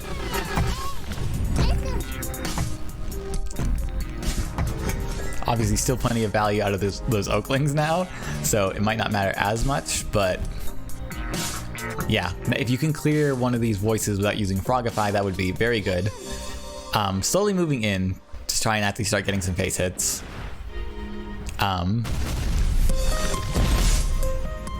Lizard playing some prairies to punish the aquatic creatures. Yeah, that Beirut being gone is very good. The Voice of Hunger it's gotten its value already. It's triggered a Oakling and it's cleared a big creature. So if it now forces Stinky to trade in 2 more, yeah, Lizard is very happy about that.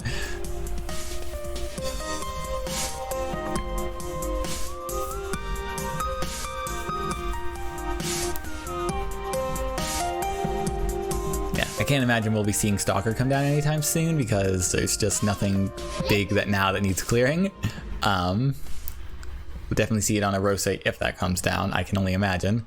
Assuming he doesn't have a voice around, or Kodama still down to clear it.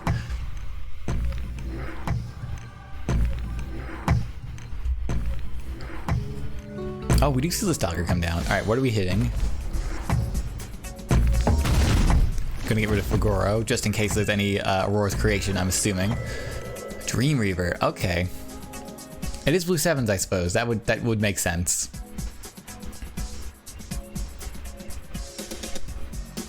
Trying to be conscientious of suddenly losing half your life total.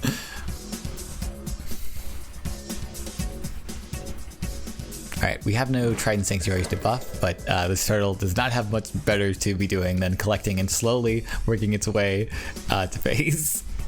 Alright, going to get Tyrannex up to 6/6 so that it can trade up for the voice. Very cool. Tail and Stormspawn. Stormspawn, or Tail could at least like potentially help in discounting things for illusion. But yeah. I hope I didn't. Oh goodness, is this what I've been confused about? Was a oh god, was a spell world displayed super early on, and that's where the illusion came from? That's definitely what happened, isn't it? All right. So there you go. There is a Dreamweaver coming down, making Lizard feel a little bit spooked. I can only imagine. Faeria could help.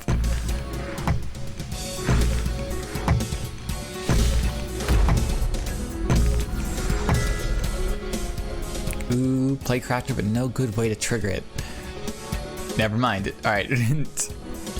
Although still going to be one Faeria short. Probably also not even going to be that effective given the health totals. Alright, so 15-16 down to defend. If it can actually get a face hit in, you know, Lizard's feeling pretty good. Not only because, of course, he'll have dealt 15 damage, but also because he'll heal for 5.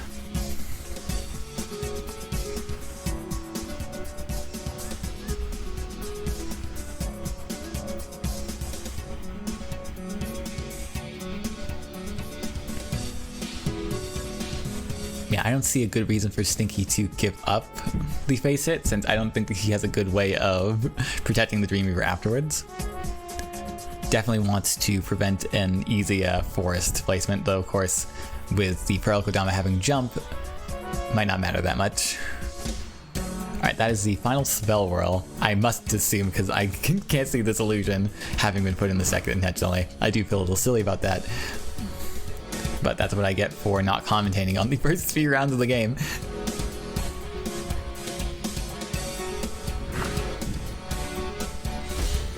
Would you like some tea? Alright, there's another non-Frogify clear on a Voice of Hunger. Okay.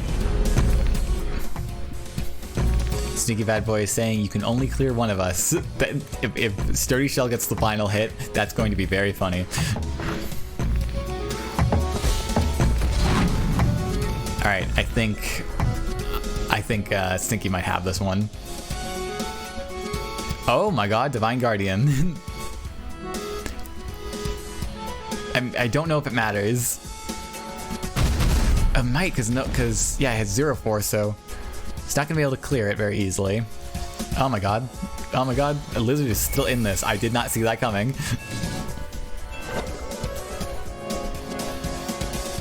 So yeah, I can only assume Sturdy Shell still goes to hit face. Never mind, I forgot about the Aurora.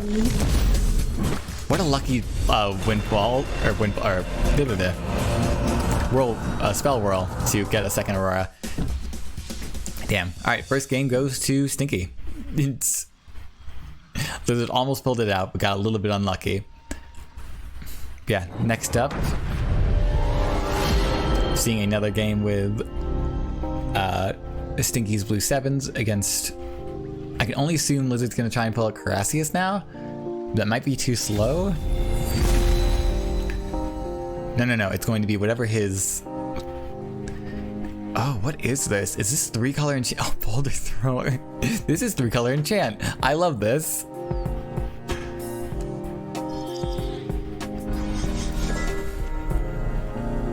Boulder Thrower is genuinely such a fun card.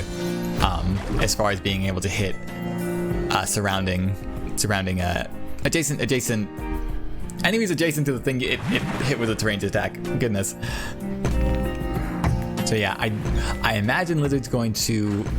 Well, here's the thing. He can either wait to keep it relatively secret and relatively safe, maybe wait for Stinky to use up some removal, or go set it up as soon as possible to give him as little time as possible to respond to it. Next turn, he's going up to 9 Faeria, so he will be able to Boulder Thrower plus enchant. Very cool. And okay, yeah, no. So this will still be able to hit the Trident Sanctuary, but is unlikely to affect Stinky's other creatures. Another mountain. So we will not be seeing this getting enchanted this turn. Interesting.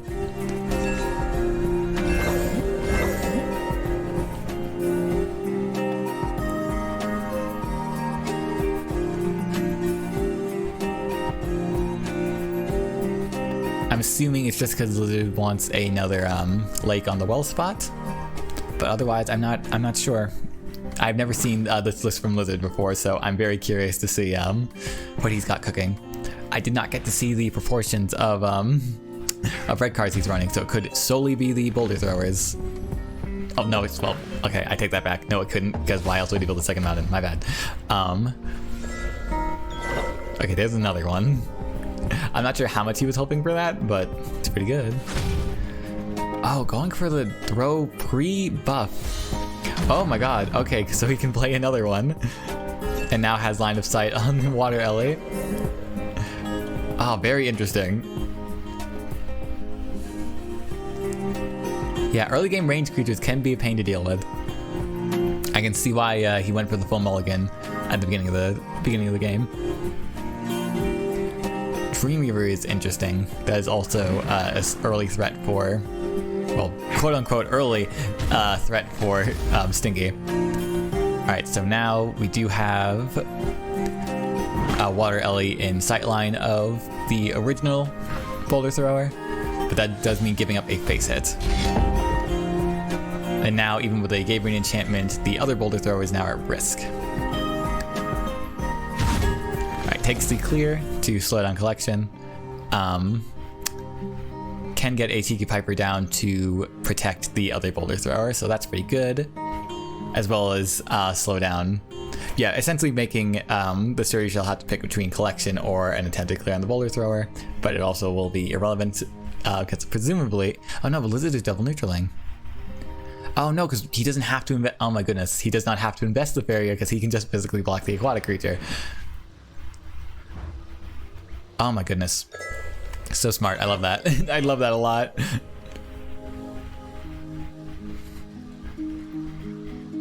Alright, so Tiki Piper will stick around, hopefully to pair with enchantment to super buff the attack of one of these boulder throwers. Oh my god, boulder thrower dealing 9 at a time is scary. Alright, so now we see what the second mountain is for. It was in fact for a Cypress Wrath. Alright, slowly but surely getting up to Dreamweaver. Ooh, thank you for the follow. You're hearing about chat, I do appreciate it. You will be hearing this message 10 minutes from now.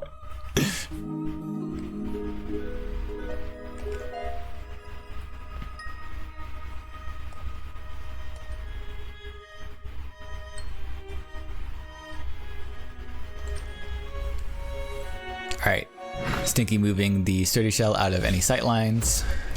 Going to enchant the Tyrannax. I would not have considered enchanting Tyrannaxes to be that much value, but I guess it does trade up for some pretty important things. Or maybe not trade up, just trade, but yeah, sometimes trade up. Yeah, I'm feeling pretty confident for Lizard in this match. Obviously, he's starting to get some pressure put on him, starting to have sightlines blocked and all that. But yeah, getting a boulder throw up to 9 attack is going to be pretty good if he can manage it. Still in danger of Frogifies, of course. But yeah, even if I believe even if boulder throw is attacked with a non-range, it still will do his trigger. But I don't believe it works if the boulder throw itself is attacked. When this attacks, yeah. So I'm not sure if that qualifies. So Lizard playing, of course, his own enchantment, and then enchants the Enchantress. Okay, so mounting a good defense now. And yeah, we will not be seeing this Sturdy Shell get involved probably any time beyond just physically blocking. Not a horrible thing to do with it, I suppose, but a little bit of a waste given that you did invest in enchantment on it. The Frogify has been drawn, so I'm assuming they're going to wait just a little bit. Though they probably shouldn't because Lizard does have lethal in hand. They will not be body blocking, so they'll just be pre-Frogifying. Alright, that's smart. Okay, that was going to be Lizard's window, so he really does not like that that Frogify was drawn. Otherwise, yeah, that would have been, I believe, 13 damage going face. Flame Burst to clean up is smart, although I wonder if it's going to matter now. You can collect, knock the Tyrannax down a peg and Cypress Wrath it, but he will not be able to use the boulder thrower in order to clear the Enchantress if he does that. So probably we'll just go for the value clear on the Enchantress and then see if the Tyrannex swings into the Enchantress itself. Well, I imagine that Tyrannex is eyeing up the Boulder Thrower if it can. Nope, looks like he might be going for that line. The original line of just clearing the Tyrannex now. I imagine we do see a force come down to physically block the Sturdy Shell. But it might just be more planes, honestly. So yeah, because if he does, I see, because yes, if he does clear the Tyrannex now, the Enchantress is not going to have an easy time to actually clear the Boulder Thrower. Although a Humbling Vision would change that very quick. But he can't always depend on his opponent with one card in hand having that removal. Alright, Forest is coming down over here. Forest coming down over there. Forest not going down. Okay.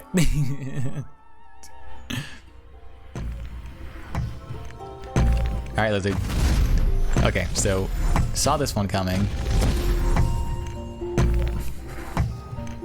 I wonder if he's also concerned about Dreamweaver resetting Stinky back up to 10. I don't really see that happening.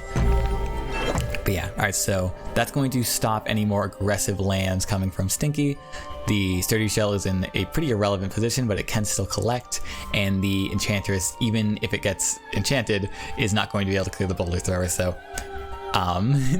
Lizard does have one more opportunity to go for the double Tiki enchantment buff. Gonna go up to 5, max of 6 Faeria next turn, so he might be only be able to get off the 1, which, to be fair, he will be hitting for 9 in that case, plus the Flame Burst, so that would probably be enough as well. So he's just hoping he gets to keep his Boulder Thrower. Humbling Vision also could be quite bad, although I'm not sure Stinky runs it. I don't quite remember. Yeah, I think we are in for a fairly cheeky win from Lizard. Although Stinky himself is, with the Dreamweaver setting up lethal next turn. Oh no. So yeah, doesn't even need the Enchantress. If Lizard cannot clear that Dreamweaver, he is dead. So, oh no, he is missing a golden opportunity here. This is unfortunate, but I don't think Lizard has any way to stop that Dreamweaver from hitting in. He would have to gain some life somehow.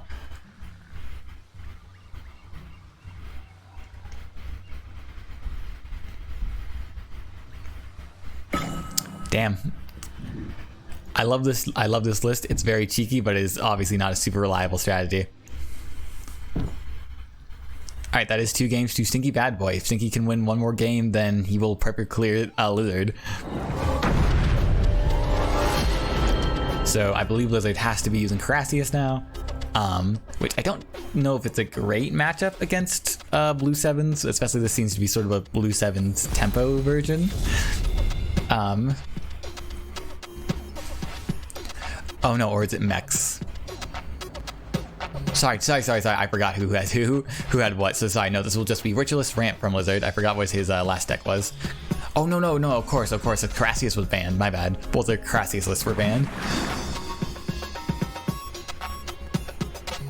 Okay, I have mixed feelings about an early Gary. I'm pretty sure this was a full mulligan, so I don't think he was necessarily planning for that, regardless. But yeah, holding on to the Explore until we can use it to get probably a more aggressive land out.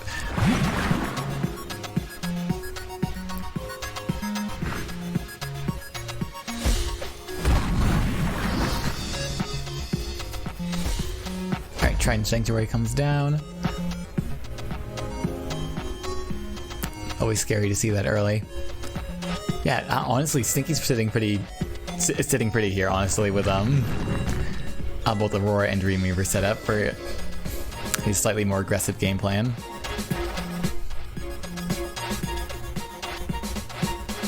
Drawing a second Rigilist is probably not what Lizard wanted out of this, although it does, quote-unquote double ramp for what it's worth. So next turn he can actually play 2 deserts if he wants to. We'll see if he goes for that. Cypher's Wrath could be nice. It, of course, does not take care of the current Water Ellies. Thankfully, the Rigilist can trade for the Water Ellies. Just going to go for Garadan to set up the Cypher's Wrath next turn. Interesting. Okay. Does also sort of threaten it if it attempts to double collect, although, yeah, I think he's hoping he can take out the top water Ellie and then Cypher's Wrath the other and just completely kill Stinky Bad Boy's collection. Obviously, he has enough banked with the Trident Sanctuary that it's not a huge loss. But yeah, obviously, blue always prefers to have some board presence if it can have it, so Super Blizzard is trying to punish that. Alright, I'm gonna mute for just a second, just gotta get some more water.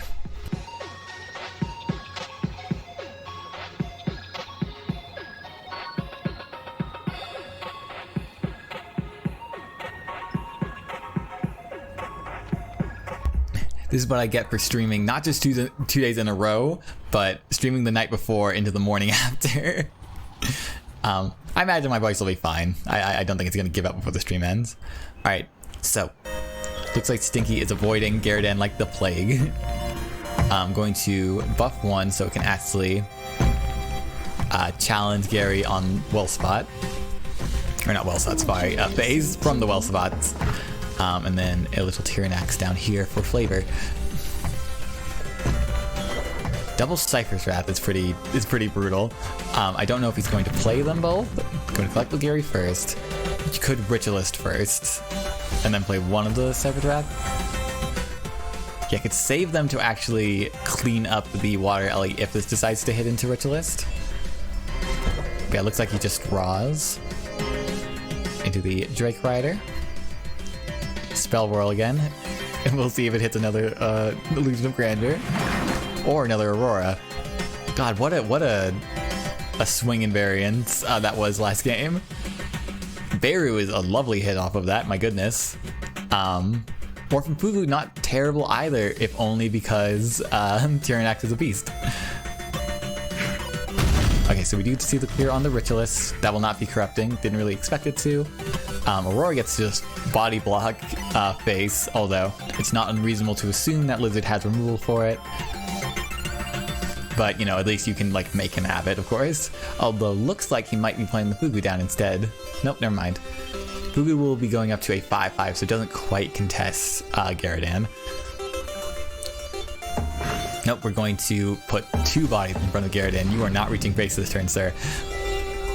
So Gyarados will probably retreat just to double collect if I had to guess. The only issue with that, of course, is coming back into range of Water Ellie. We do now see the Ground Shaker to potentially pair with the Cypher Draft, but he's going to be 1 Faeria short to be able to take advantage of that. Which is unfortunate. But he can get the clear on the Fugu and then Cypher's Wrath the Aurora. To continue having Gary be a threat up at Stinky's face, but well, that would still leave him enough Fairy left over to Flame Burst and clear out the 6 feet down here. That might be worthwhile, that he does win that race. Nope, just Ground Shakers. Still clears like 2 threats, gets Water Ellie down to Cypher Wrath range, is going to be a little more Fairy efficient. He'll take the 6 hit because he still has a lot more pressure going. Stinky's face at the moment.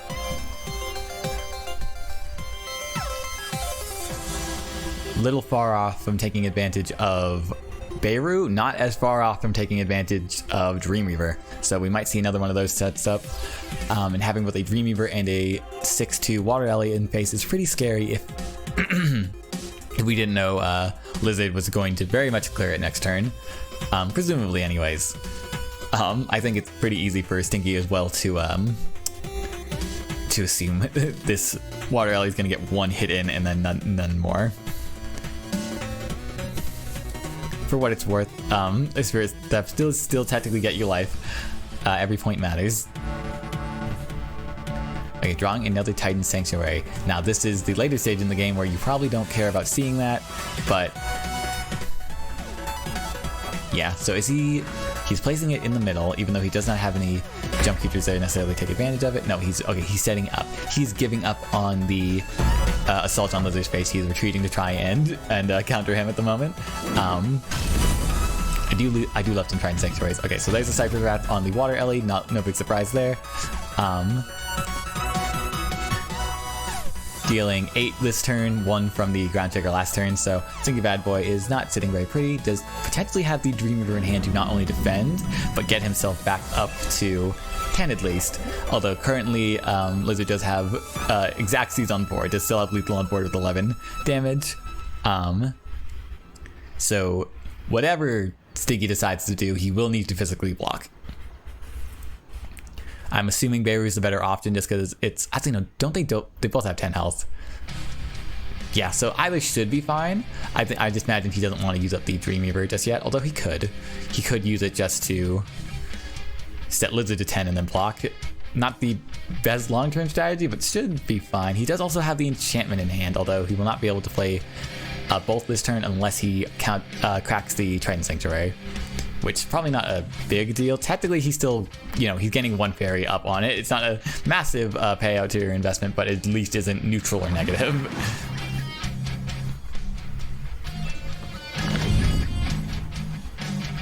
Okay, we do see the Sanctuary popped. We do see the Dreamweaver come down, and then I'm assuming the enchantment as well. Otherwise, he's just storing up on Faeria. Nope, gonna scoot over to continue blocking face, and then hoping the Dreamweaver has the opportunity to outlast these 2 monsters. He could, by the Conspirat Theft, get anyone damage from enemy creature? Yes, sorry, you cannot Dream Theft your own creature. He cannot get another Gary. Not that I think that'd be especially relevant at this point. I should start calling Gary an Atmaz. That would be funny.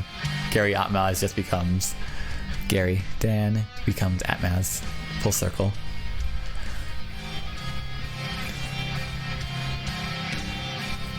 Although I do agree Gary's the funnier name. I don't think you give up the base hit here just because now you are in double flame burst range. Oh my goodness, I did not see that clear. Oh my god, what a... Okay, beautiful, beautiful line there. Self-clearing your own Garrett and after it hits in. Oh my god, lovely. Alright, so that is now 1-2 Lizard to Stinky Bad Boy. So Lizard has the ability to turn this game around. Ritualist Ramp is still a very potent deck, given a second to wind up. So we'll see if Lizard can turn this around. I'm not sure what Stinky's last list is going to be. Looks like it's going to be either Carassius or Beast. Or some mono green thing, I should say. I imagine that's what you're going to want against Ritualist. That's going to hard stop a lot of its damage. Although Carassius also will probably have... Sorry, this is not Carassius. I keep forgetting Carassius was banned. Alright, I'm interested to see what this list is. It is probably a tempo list if I had to guess. We'll see if it can outpace Ritualist Ramp.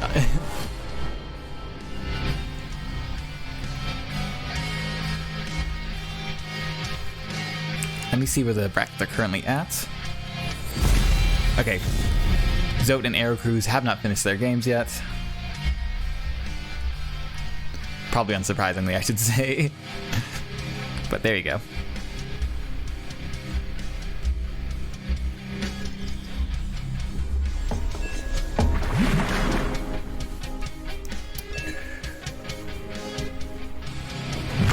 Okay. Failed experiment in Stinky's list. I guess potentially the deserts could be like a Twin Soul Spirit or something. So yeah, Stinky is actually not playing tempo, he's playing fairly far back. So some sort of more defensive list, or else... No, there's a Mirror Phantasm, so maybe it is more blue 7s. I technically also... The deserts could be for Niona's Smile to potentially draw some big flying creature. Which I also explained the neutral tiles for either like an Imperial Drake Rider. Given the double Battletoads, I'm assuming this isn't some funky Erose list, although I would love to see that.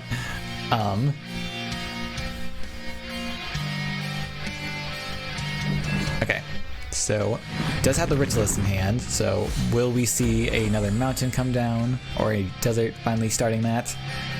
Yeah, desert's finally starting that, so setting up the Ritualist for double collection. Can trade with the Water Ellie if it decides to come down. Otherwise gets a value clear on Toad.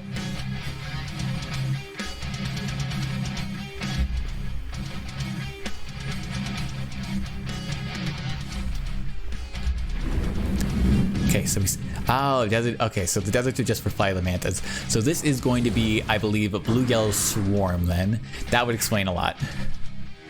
Potentially, even some Arose to take advantage of that. That would also be very, very cool to see, which might explain the neutral run being a Time of Legends. So we'll see about that.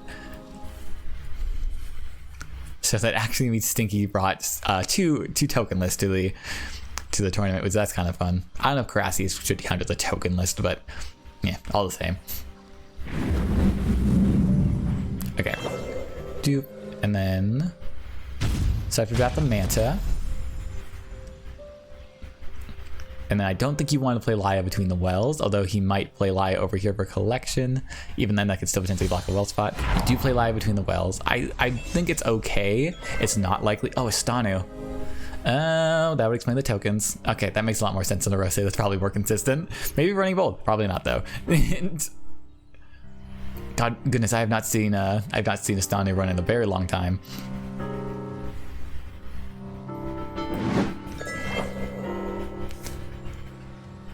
So that would be cool to come down. Yeah, if anybody's going to be able to do a full board wipe to punish Estanu, it's Lizard. If he draws a second ground shaker, he'll be in pretty good shape for potentially pulling that off. But Estanu does need to come down first. And it looks like it is. Oh, never mind, we got the Phantasm coming over to now value trade the Ritualist to prevent it from corrupting. And now making Laya in a very hard spot, pretty much necessitating that Lizard build a land here if he doesn't want to completely block up double neutral, although perhaps he will leave it there to slow down Stinky Bad Boy's double neutral collection. Alright, the draw is another Cypher's Wrath. Not terrible, because now he gets to clear the Mirror Phantasm fairly freely. Penguin Desert Center. Does this set up, I guess this could set up a good Shozen. That gives it a lot of potential options, although it looks like he's playing it. No? Okay, give him a moment.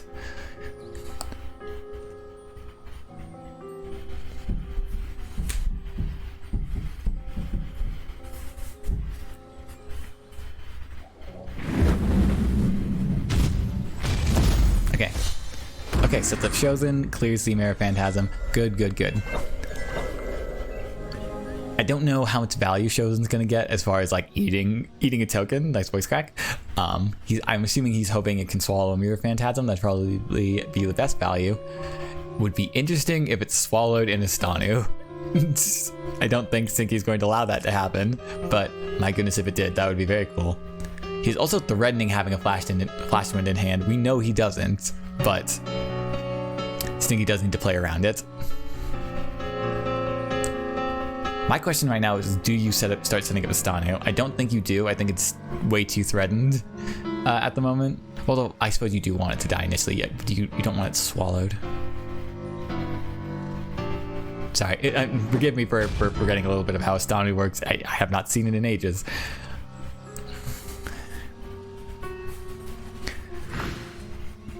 Gem Silk. Okay, which makes sense because we have Battletoads. Oh goodness, sorry. Battletoads and Flight of the Mantas. So I guess plus failed experiment. So pretty high density of events to potentially trigger the gem. And then of course it is just a cheap creature in and of itself to become a new copy of Estanu, should it come to pass. So we're seeing everything come down but the Estanu itself, it seems. Which I guess is what you want in this strategy, but I'm always just very nervous that we're going to see a double ground Jaeger come down and just ruin everything. Alright, I believe that is the final Ritualist. No, I take it back. That might just be the second one. Alright, so does Shozen swallow the Manta? I can't imagine it does. I think maybe Lizard was hoping to draw that Flash Wind. Because yeah, just being able to zoop up to the Mirror Phantasm is pretty decent value. So one thing he can't clear was just any bit of hand removal. Yeah, currently Laya is no longer threatened by the other Mirror Phantasm, so can expect it not to be cleared. I don't know if maybe Lizard is contemplating not letting the Manta set up an offensive land, although I'm not sure that's even what Stinky wants to be doing, since obviously like Estanu's gonna go wherever the tokens are, should it die.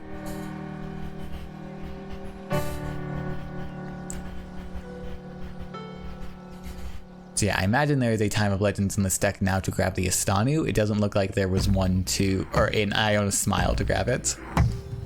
So fairly lucky just to draw it like in the first third of your deck. Alright, another Flame Burst.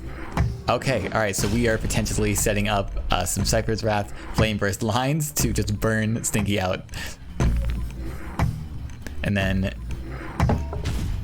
okay, protecting Laya instead of protecting Face, because of course he does still have the Ritualist potentially protecting Face. Ritualist does also sort of make it slightly more awkward for lands to be placed around here to potentially corrupt, or especially to be placed here, I suppose.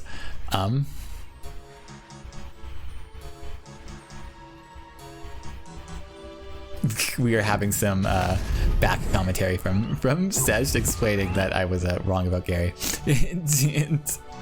From the 6-1 Gary, I'm assuming from last round, because obviously could have enchanted it to a 1-1. Yes, you got me there, past Sesh. Our future Sesh?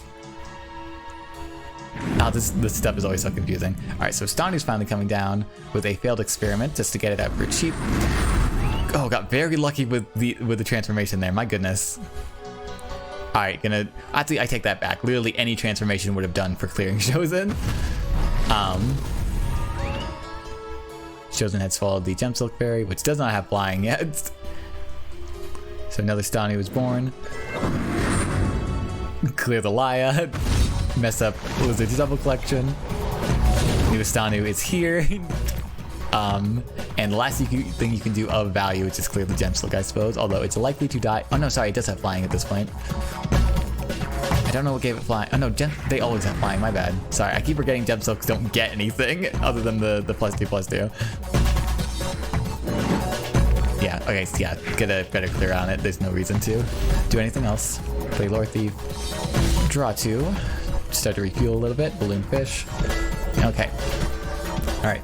Stinky is in a very strong position here, but Lizard still has the very strong burn game plan if you can just get another Cypher's Wrath to take care of a token and not let Estanu eat up all the others. Mere Phantasm is gnarly. So yeah, Lizard is just digging. Because he's unlikely to get any more damage on Stinky's face otherwise. Then Balloon Fish. I imagine eating up the Lore Thief, not the LA. Okay. You have no other yellow creatures to come down over there. Got the collection off the Toad. So if Mirror Phantasm is coming down, it will not be coming down aggressively, but it will be able to transform a Toad.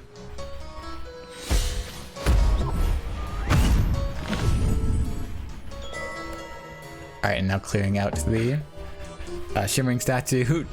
Not a great lifeline for Lizard, but technically something to deal with. Yeah, he would... Oh, goodness. Triple Flame Burst. Oh my god, he just has it. Alright, he has an Faeria for it as well. Alright, good game, Lizard. Oh my god. Part of why Ritualist Ramp is so scary. It has so many potential outs. Good stuff. Alright, we're at 2-2 for Stinky Bad Boy versus Lizard. We're going to the final game. Good to see what this mono green shenanigans is. Probably the best counter Stinky might have against Lizard's Ritualist Ramp, but we'll see.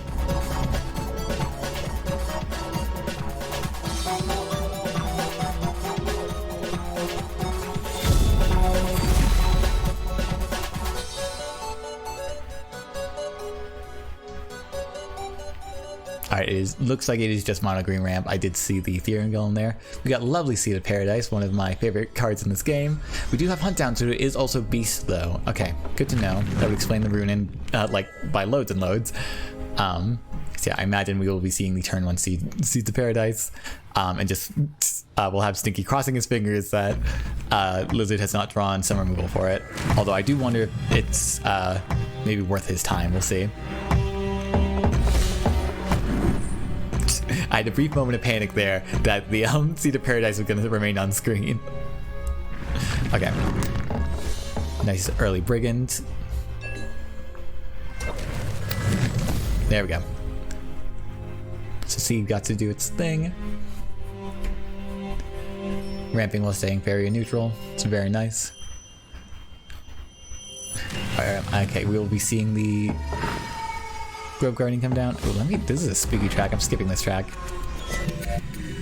Oh, maybe not. Maybe it's appropriate. This is the final match of this round. Yeah, I'll keep it for now. We'll embrace the spooks. Okay. Trying to set up a potential Spirit Theft, I guess. Although maybe more likely going for a Flashman, because we would love to get some Brigand hits on face, but that's a fairly long-term goal at this point. Alright, next turn we'll be able to get an aggressive Therian Golem down. Very scary. Debating whether or not to hunt down clear the Brigand. Does not go for it. We have the triple Spirit Theft in hand, which is probably not helping anybody. Especially against mono green, so ooh, poor Lizard. That said, could potentially give him the clear on the Grove Guardian, assuming Stinky doesn't decide to Emperor's Command it into the ground, which I would say he's fairly incentivized to. Oh my goodness, this could be so potent. Hunt down the Brigand and then Emperor's Command on Captain. That might just be game at that point, honestly. That's going to send Lizard so far behind. He just did not draw very well this game.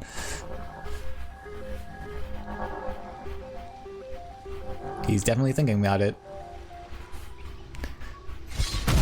There we go. Then Emperor's Command on Captain. Clear Captain. Installing updates. Play Therian Golem. So that way, even if the Grove Guardian gets cleared, still there's plenty of value on board. Oh no, I don't know if he wanted Spirit Theft or Cyber Wrath. He definitely doesn't want all these Spirit Thefts. He can triple Spirit Theft to steal the Grove Guardian. That will buy him some time. Gonna go for the slightly more efficient line there. Does he plan on racing with it? It's not like Grove Guardian, or it's not like a Therian Golem's gonna get to his face all that quickly, and then Grove Guardian will have the option with Splash Wind to move around, but now he's displayed as a wild card just aggressively, so he is racing. He is actually ahead in the race. Stinky did unfortunately draw a Seek Shelter, so it is unlikely that Grove Guardian's going to be able to chew through whatever he gets out of that, but I think it was a pretty good line. So we see the Silk Shelter. Let's see what the options are. We have Kingsguard, Imperial Guard, and Tarim. All right, probably not Tarim. Kingsguard is probably the... Well, no, because I guess it doesn't hit that much harder than Imperial Guard, but it will definitely stall the Grove Guardian by far the longest. Although technically the Imperial Guard still would stall for at least a turn if Lizard doesn't have any more hand removal. We of course know he does, but yeah. So I imagine the pick is Kingsguard, but otherwise if you just want to get a taunt down this second, you go for Imperial Guard. Because then at that point, if he hasn't yet, he could still +1 to Emperor's Command the Grove Guardian, and yeah, that'll be pretty efficient. All right, we do see the Kingsguard get picked. Double neutral, and then the Grove Guard, the Therian Golem is making its way down. Gift of Steel.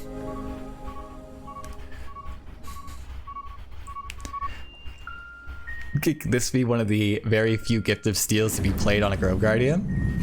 It could, and it is. Now the Emperor's Command to heal is also a little unfortunate there. Ooh, god, Ancient Boar is a good draw. Yeah, this is going to be an uphill battle for Lizard, but he's doing pretty good so far, because if he can get a second to hit in with the Grove Guardian, then he can go for another Flame Burst kill potentially. He does need to draw them though, but we do know the Kingsguard is likely coming down to taunt it up. Although it will not hit hard enough to trade with the Guardian, and he will be able to Spirit Theft it, which means he could then use it on Stinky's Therian Golem. So yeah, he might be able to stall this out pretty well. Definitely the Therian Golem is not hitting nearly as hard as the Grove Guardian. We're talking a 4-turn clock versus a 3-turn clock. Although the board might have something to say about that. Okay, so that's going to prevent it from getting taunted up by the potential Kingsguard we'll see come down. Can't imagine. Well, no, he does have the Faeria for it. Might also help him draw. So yeah, I imagine you do what makes the most sense here. Tag the Kingsguard, and then Spirit Theft, and then play your own. That is unfortunately going to be your whole turn, but not terrible. Also could potentially afterwards then Flash Wind his creature onto this land. I don't know how worthwhile that is, especially because I guess it makes it easier for Stinky to potentially taunt it up, play something on the green. Yeah, probably not the smartest move, but it is an option. He might also be debating just using the Flash Wind to push one of Stinky's creature back. Since he did play the boar here and not here, pushing it back would actually be relevant. Lots to consider. But I think this is the mandatory one. Give him a Ruunin Golem. Oof.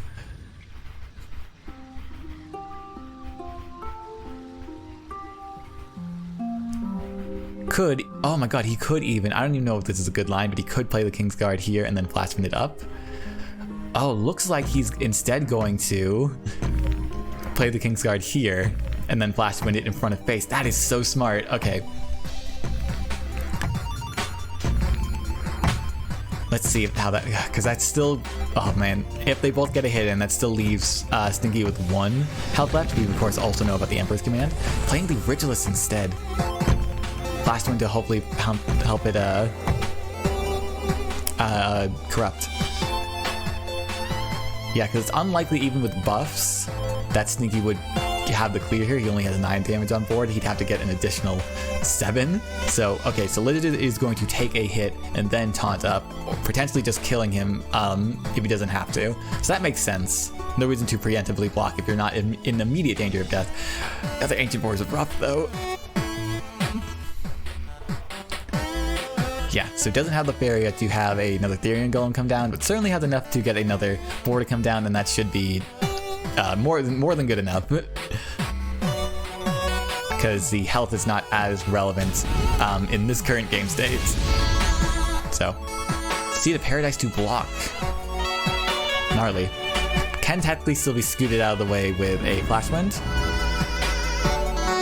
So Lizard will probably still be able to corrupt. Gets the heal off. And that might be game.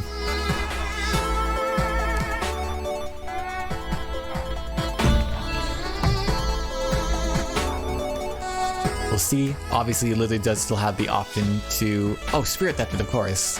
But then also... Well, now he no longer will have the option to... No, it's not true. He can +1 corrupt and then +1 again if he wants to get the Kingsguard down. Oh my god, I love Virtualist. Yeah, I imagine that's the plan. Get the Kingsguard down. Only blocking the Ruunin Golem, so it cannot be taken out right away by the 2 of them ganging up on it. Beautiful stuff. Is in danger of like a double Ruunin's Guidance on the board hitting in for 1, but we know that Stinky does not have it. I believe this game will go to Lizard. What a back and forth, oh my.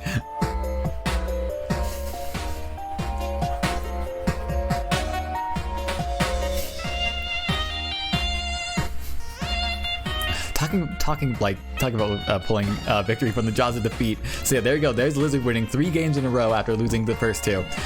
Good stuff. Oh my god, that was wonderful to witness. Good. Very cool.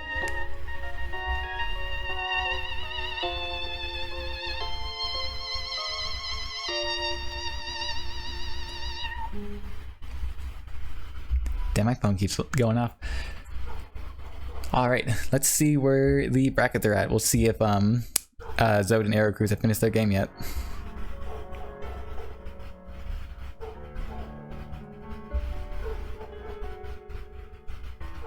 Oh my god, the brackets are freaking out. Okay, does not look like it yet.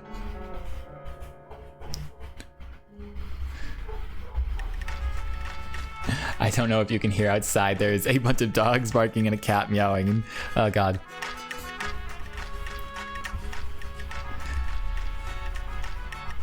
Probably not though. All right, so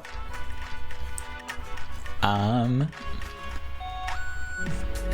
going to go. Yeah, I'm going to go BRB real quick. I'm going to register Zote as a friend so that we can... Actually, I guess I don't necessarily need to, but I will be doing that real quick. Do need to...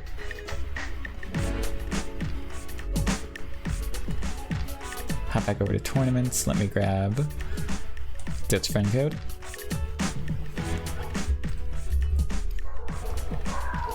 Boop, boop, and boop. Though, of course, we will just have Lizard to invite us in the match regardless. So yeah, I do sort of regret not spectating Eru and Zote last game. That would have been fun. I would prefer the variety, but was a little too behind Lizard sending me the invite. They'd been ready a little sooner. I think I was just a second before just adding inviting Eru to a tournament lobby, but it's whatever. To be honest, I would rather I'd rather let somebody else be at the control as far as setting up the Crucible format. Although, no, what would I have to do? Literally just best of 5. Time banks 40 minutes. Show time banks. Crucible. Yeah, so never mind. That would not be a huge deal.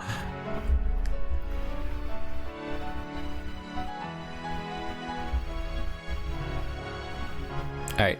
Lizard has still not submitted his one yet. Alright, I'm going to mute for now. I will be back in just a moment once we are ready for the final round. See you in a bit.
Okay, we have a small update. Looks like Zote did end up winning his rounds.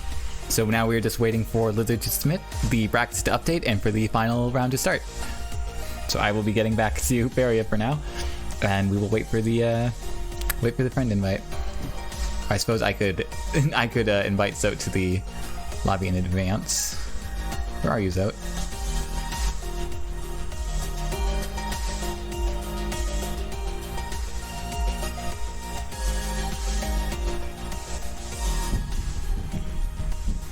I don't know what Zode's in-game name is, but also it appears that he went offline temporarily.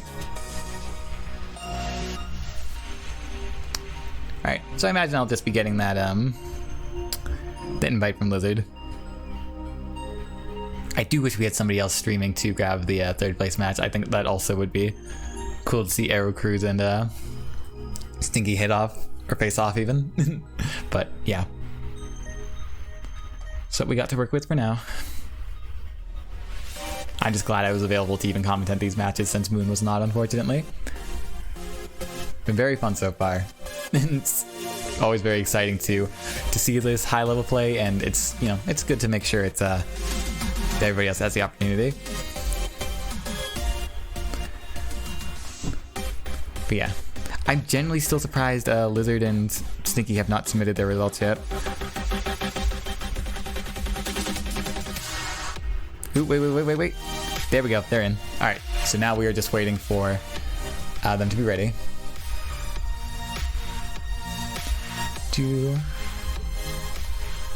Yeah, I will let Lizard set it up because he's got to be a lot faster at it than I would be.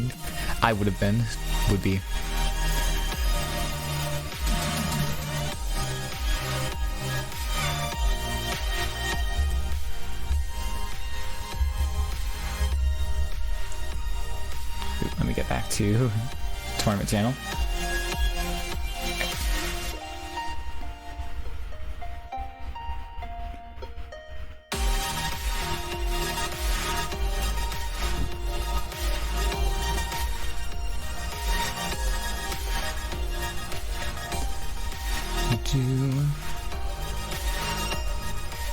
Oh, there's Zode. Oh, he hasn't actually accepted my friend request yet because he's been too busy, you know, playing the tournament. Okay, I see. Yeah, all the same, we'll probably just get the invite from Lizard then. Can I don't believe I can message Zode this way. I cannot. Okay. Yeah, Zode, I believe ended up, yeah, he ended up coming in like very last minute, so the fact that he's made it up to the finals is very funny to me, but yeah, very cool for him.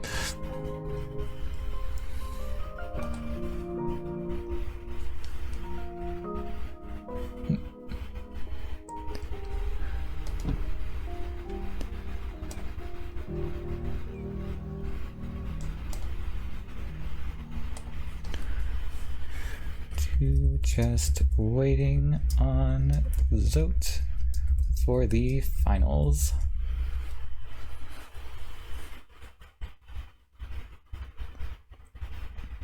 Probably should have added Zote, but it's whatever. Imagine they all have the tournament channel open.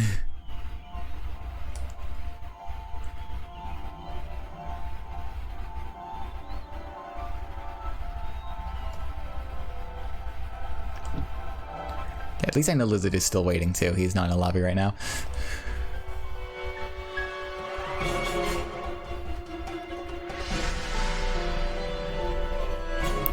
Unless they're also waiting for... Sorry, they might also be waiting for Eru and Stinky to be ready for the semifinals. So could that be we're waiting on more than just out? Yeah, it's fine. It's fine. Let's let them have a breather.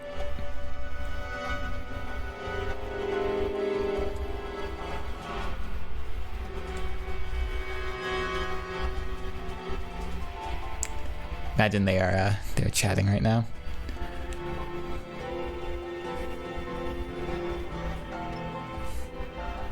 Alright, I'll go back to BRB until we're ready, I suppose. Should be soon though.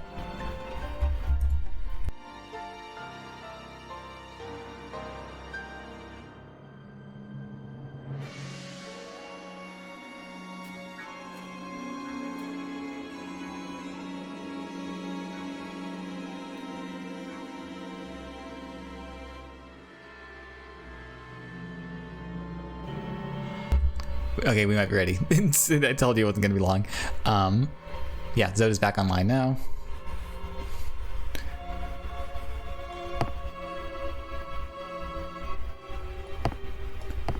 I wish I could send them both a message. But yeah. Oh, maybe I can.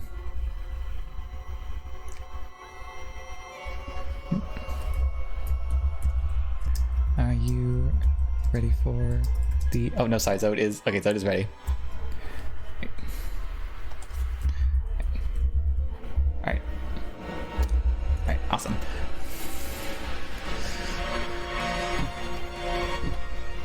I'll ask Lizard if he doesn't mind. Would you mind setting up the last lobby if you're ready?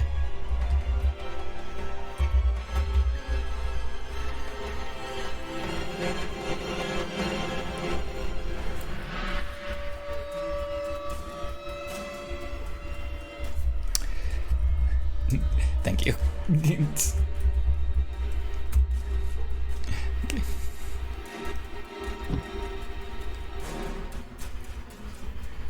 Alright, and looks like Aero Cruise is deciding whether or not he wants to. Ooh, yeah, wrong person. Alright, and let's hop on in.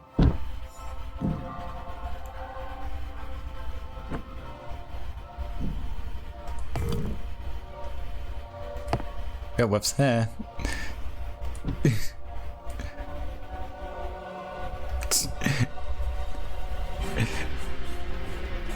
Sorry.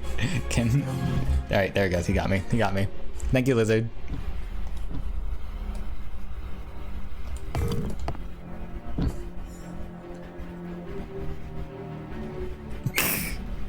Oh, it looks like me and Zote both panicked and left.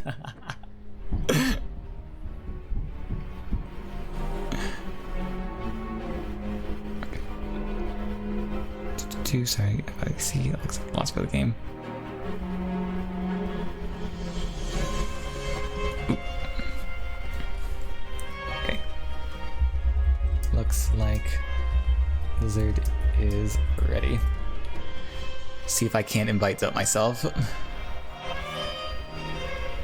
Zote.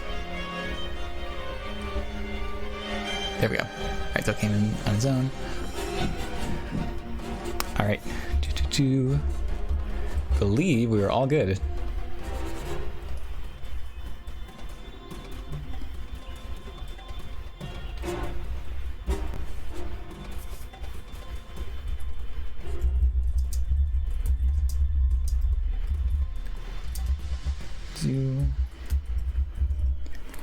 Alright, awesome. Alright, we are on to the finals of Ruunin Open number 2. Superb Lizard versus Zote. Superb Lizard with Carassius, Hunger, a Ritualist Ramp, and some great boulder thrower shenanigans. I have yet to see Zote's list yet. Looks like we got some mono blue jump, probably some yellow flyers, some red combats, and potentially some either their own version of Ritualist Ramp, perhaps some red yellow flyers, or maybe some mechs. So yeah, we'll see what the players decide to ban. Alright, looks like Lizard is going to be banning Zote's, again, I assume red combat, potentially red control, but I'm going to assume red combat. And now we're just seeing what Zote wants to face up against the least.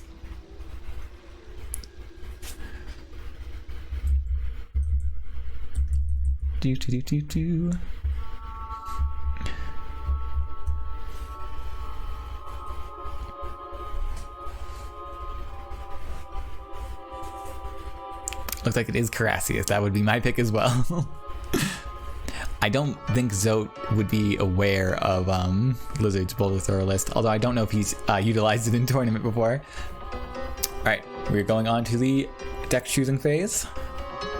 See what the two are going for. Curious to see if Lizard attempts to start with Hunger again, but it looks like he will be going with Ritualist Ramp. It's a favorite of mine to watch from him. Although Hunger is also quite good. I do hope we get to see the boulder thrower shenanigans again, although it is of course totally possible that Lizard just doesn't lose any of his matches. Excuse me. Alright, and then Zote is going with blue jump to start. Has the potential to outpace Lizard's Ritualist Ramp, so let's see how this goes.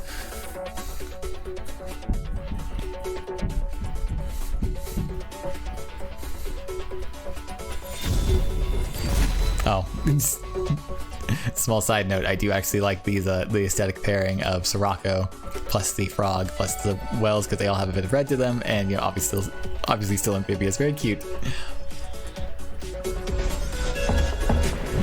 Alright, Lizard has a tan he can very much be happy with. Brigand to start, plus a flame burst if he needs it. Though Zode is not looking too shabby either. I'm sure he would have preferred a water Ellie. Although, we might... Gabriel Archon does make me wonder if we got some blue 7s going on. Possible he just prefers it over Warrior, although I can't imagine. Emperor's Command. Yeah, all pretty conventional stuff so far. Ground Shaker is also a very nice draw. So they're going opposite each other right now. Blue does love to race and does love to control the wells, so see how this goes. I do wonder if maybe the Archons are a tech to help ensure Triton Trainer gives the jump boost to maybe Tide Lords or something. Fairy's drawn, so we do have some expensive boys coming down. Could also be a nice way to start contesting. Lizard, if the opportunity arises. Ground Shaker does come down. Sets up a flame burst clear on the Archon. Got the Trident Trainer. We will see what it ends up buffing.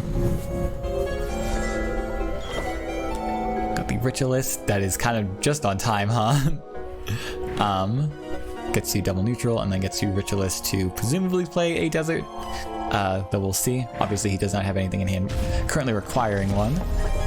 Setting up triple collection. Pretty gnarly. Alright, Ritualist does not come down. We just see the Flame Burst happen. Potentially could have Ritualist +1 in Flame Burst, but I don't think that's what he wants to be using that Ritualist for. Alright. Got the double collection. Just doing our best to discount the Wave Crash. So we do see the Gabriel Commander, so this is definitely a blue 7s type build. As opposed to just blue jump. Do we see the Beirut come down? We see the Commander coming down. And the Beirut coming down. Okay, so got the Commander coming down to threaten the well spot against the Brigand, and Beirut coming down to threaten face and land production, as well as, of course, the Ground Shaker. So pretty good start. The only issue, of course, being it's not going to be hard for Lizard to, of course, develop a land to prevent Beirut from going face, but even if it just clears the Ground Shaker and sticks around to threaten other creatures defending face, it's a pretty good value. Okay. Lizard knows the Ground Shaker is probably going down. Oh, gets the Flame Burst on the Gabriel Commander. Yeah, sitting at 0 Faeria now, but that was well spent.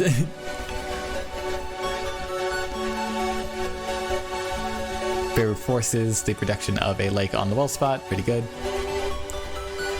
A little bit of a comeuppance for the... Not comeuppance, but you know what I mean. Helps with the double neutral earlier.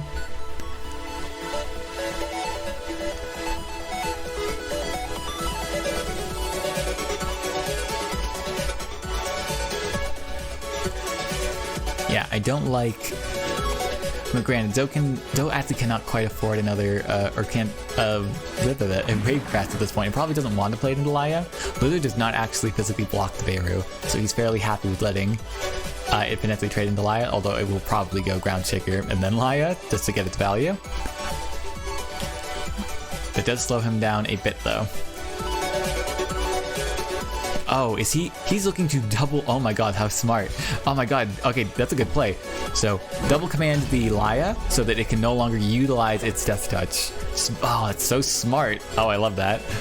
You don't see that very often. Rare tech, rare interaction, but it is how that works. Alright, Brigand is still happily over there double collecting.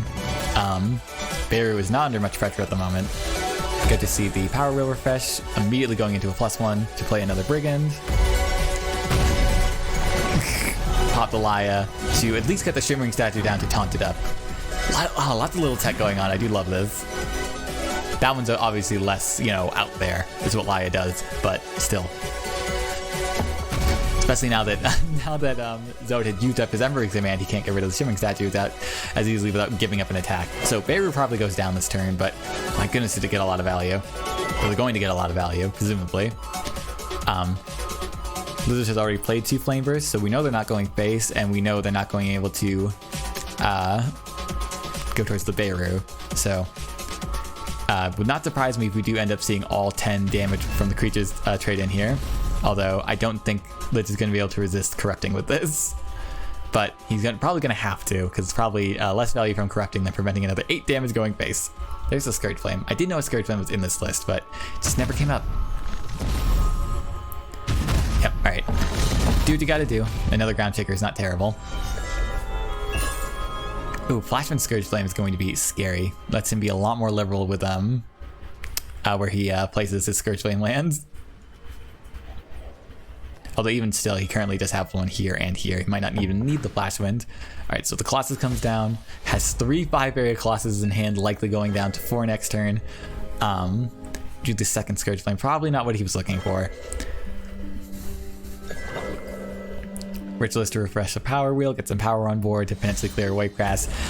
He does not know the army of these guys that are coming.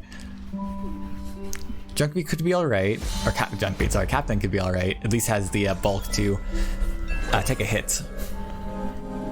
Ninja Toad, if he really, really wants to. No, actually, no. Ninja Toad, yes, could come down, collect, clear this. Would not discount the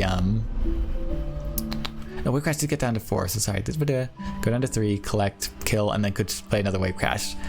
It's just continually preventing the corruption. That seems pretty good to me, but does not find it necessary.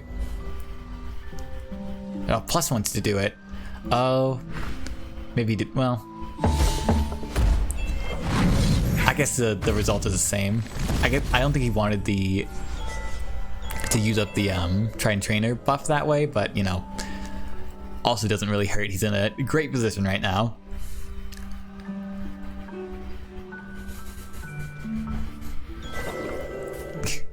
Yeah, so Lizard now lamenting him using up all his removal early on, although I'm not sure how much it would have helped, especially knowing that we had a 3rd Wave Crash on the way. Alright, so we are now going for Hunger, which is going to be able to stand up to a Mono Blue 7s list much better.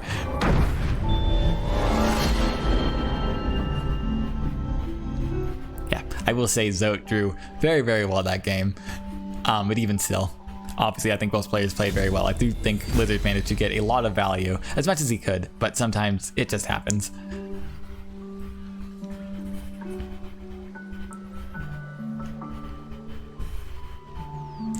Going to take a quick drink real quick.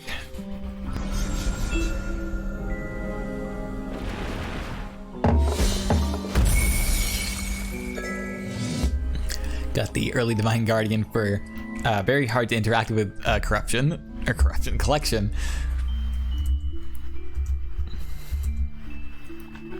Gotta be a very different game if we called it corruption.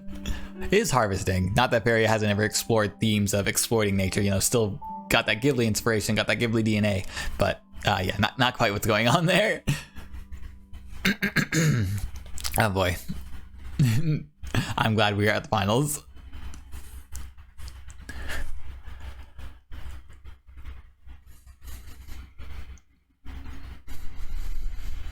Alright. Zote sees it in his best interest to, as usual, go the other way. I wonder if he's going to choose Commander or Archon here. Gonna go for Commander. Oh no, he can go. Okay, yeah, Commander. Okay, I see. Hope it gets flying. Playing it early. Health guarantee. Oh goodness. Alright, I'm gonna get some more water. Sorry.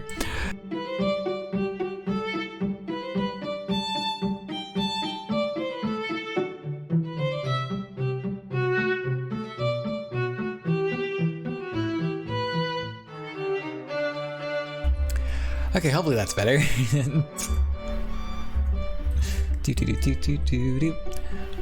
Okay. Does get the lucky trigger on Commander. That's very cool. Airden is probably not proccing anytime soon, unfortunately for Lizard. Otherwise, it would have been a pretty good setup. Alright, Archon now has the double neutral line to face if Lizard wants it. Can continue marching Divine Guardian up in hopes that a Voice of Hunger can still munch on it. Understandable. Another Archon. Not too far away from the... Oh, sorry, I take that back. Sorry, I was going to say the Archons aren't too far from proccing themselves, but no, the Wave Crash has not come down.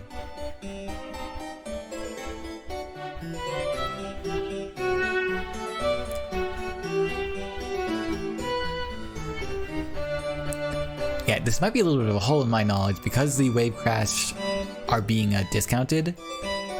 I'm pretty sure they still, if played, contribute to the Archon trigger. But I'm not 100% sure. I'm pretty sure, but I'm not 100%. Alright, we get the Ninja Toad getting some initial damage going, I suppose. Very much outpacing Lizard's mono green at this point. The Aurora in hand is also pretty nasty. It seems to be what they're debating, whether or not to play. Yeah, there we go. So 6 damage to face on, what is this, like turn 4? Not bad. With 9 damage behind it. Goodness. Yeah, very easily could jump here, fly here, go here, and then that is just lethal immediately. So Lizard is in a bit of a prickly situation here. Living Willows, of course, can help a lot.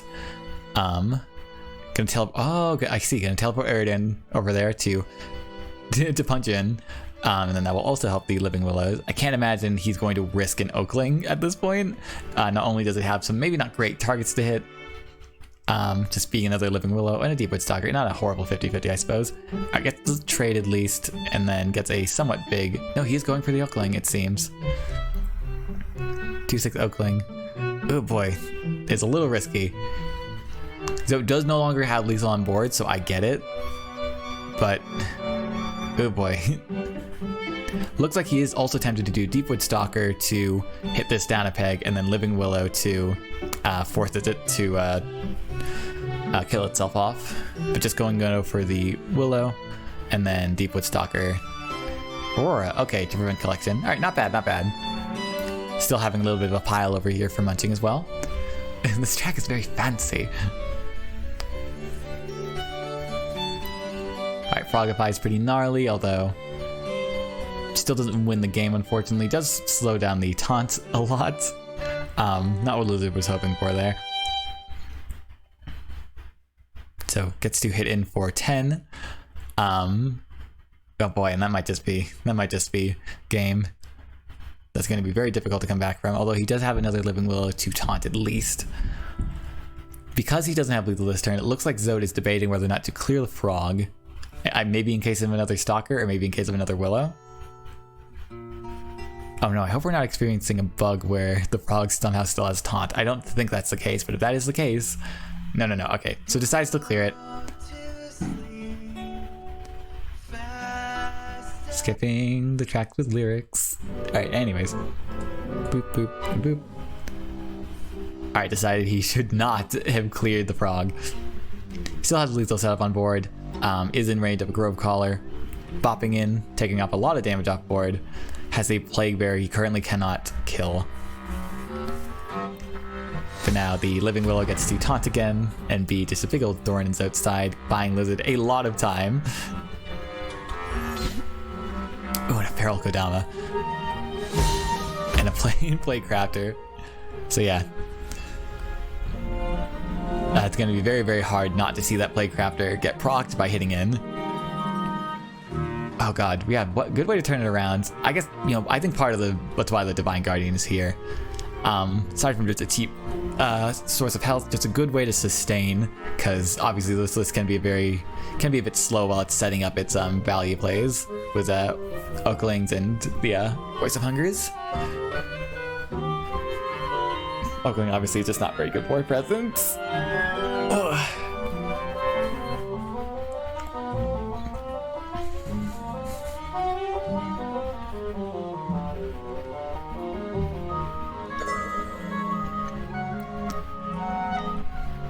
Getting Wavecrash down is not terrible. Even getting a Warden down for some protection is not terrible, but ultimately he just does not have the punch right now to deal with both the Plague Crafter and the Living Willow. So yeah, This will knock down Ninja Toad enough that the 2 damage will kill it. This will already kill the Archon. And yeah, Gabriel Warden becomes a significantly less of a threat. 10 health is 10 health, of course. Lizard's not quite out of the woods yet. Haha, mono green. But having Divine Guardian there as well is quite nice. And then, of course, I forgot about Feral Kodama, who is going to keep getting him life at this point. Lou's unlikely to be able to stop this. And in fact, now we know it is unlikely to stop it. So yeah, good for Lizard hanging in there. Finally drew his voice as well. So we might see a, oh no, sorry, not enough Faeria to play it, unfortunately. But yeah, would have been cool to see a, well, maybe next turn we could see a Feral hit into a voice. Both might not need to. Yeah. Because we know Zod has already used up his Aurora, so this thing is not going to get another 2 attack out of nowhere. Looks like an Ancient Boar to run down and block the well spot and collect, as well as contest the Warden quite well.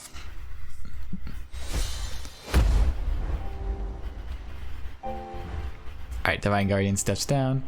Feral Kodama does not really have anywhere to retreat to, unfortunately. Will not be getting its face hit. At least getting to knock Wavecraft Colossus down a peg, so Plaguecrafter number 2 will be able to clear it. But yeah. Frogify. Not super useful in this situation. Honestly, its best target is probably the Feral Kodama, and it's really not accomplishing much. At least as far as like keeping pressure on Lizard's face. Would do great for protecting yours, but you're in a already pretty healthy position there.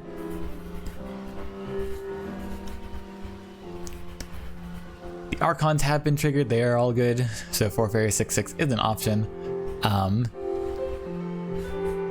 But yeah. This is a rough one, because you don't want to start letting Lizard develop next to your face. But you want to keep the pressure on Lizard, and it's a tough rope to walk right now, and I don't think it's going to be really all that possible. We have the Archon set up on Well, and I'm assuming the clear on Feral. Face hit in to get them down to 2. And now he simply needs to stall until Lizard runs out of cards. I'm kidding. Oh, the Falcon dive is nasty. Alright, okay, I didn't consider Famine and Falcon Dive were also there to potentially set off the Plague Bearer, although it is of course at 2 health now, so we need the combination of 2.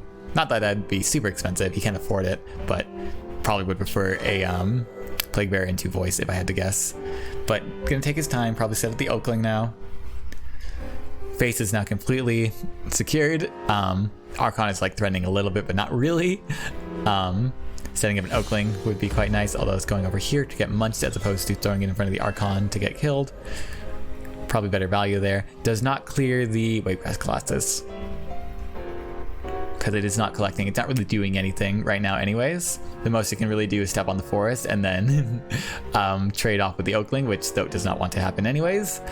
So yeah, at least this way, Lizard both gets to threaten the Wavecraft and collect with the Oakling, and not just immediately throw it away to Wavecraft. I have a feeling I would have played the Oakling here. So this is a much better spot for it. Gets its value even if it doesn't trade off. It's like, all right, fine, I'll eat it myself. It does not matter. All right, Ember's Command to potentially heal. Probably more likely to shrink something down, although you definitely would prefer a Humbling Vision in this situation. Alright, Frogify is definitely being held for a Voice of Hunger, since we have not seen one come down yet.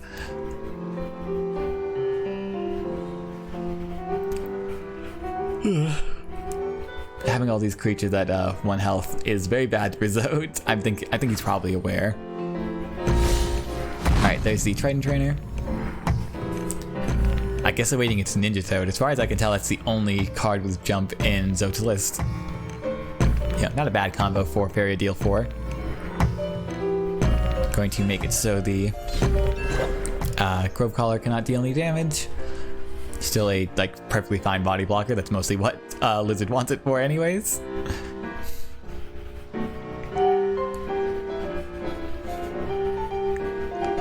But if they do want to clear, well, from Zote's perspective, if he wants to clear the Archon, he'll have to use the Spoita, use the Deepwood Stalker. But yeah, Vulcan will probably come down to take care of that in time. If not, just going for Plague Raptor. I don't think you need to get that much value out of it, to be honest, but we'll see. Yeah, I feel like I have been neglecting just how low Lizard is. But yeah, none of these things deal damage to players, just creatures, so he at least doesn't need to worry about hurting himself. Alright, do we see the voice come down? You do not want the voice hitting the Plague Raptor, probably. Don't want it hitting the Oakling either. So yeah, honestly, the odds are kind of against you as far as getting a target you want. Although maybe he just wants the Plague Raptor to press your face. So maybe he doesn't mind that much. It looks like it is coming down though. There we go. Hits the Oakling. Not ideal. Because the Oakling is a 7-11 versus Plague Raptor, which would have been an 8-7. Maybe 7-11 is better, honestly. Especially if we're talking about just not letting him get the last hit in. Lizard should be more afraid, I think, of the Ninja Toad sneaking in the last bit of damage. Although, so it does need to draw it. So I think he was taking a little bit of gamble, just seeing if he finds it. So it does have one more draw to potentially find it. That'd be pretty devastating. But yeah, otherwise, a Lizard is in a pretty good position right now.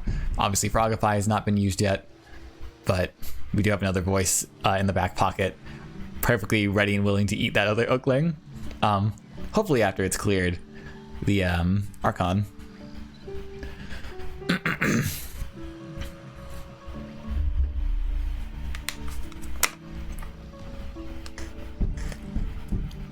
Ugh.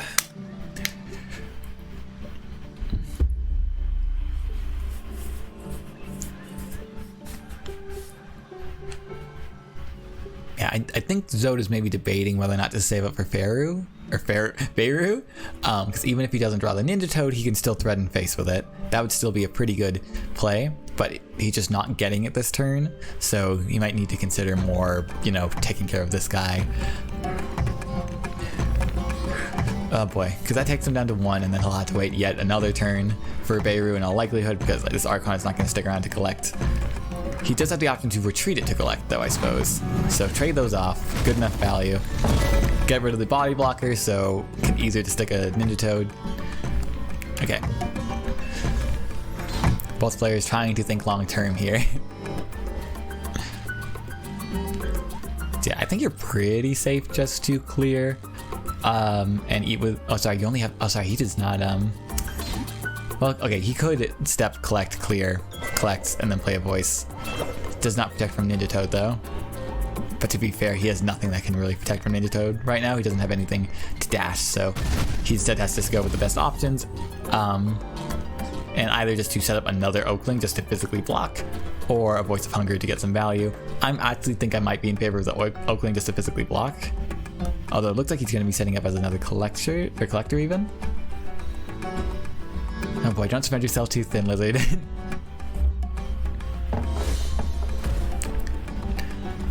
Hungry voice, okay.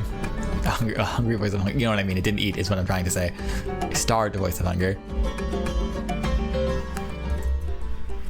Still decent enough stats, I guess.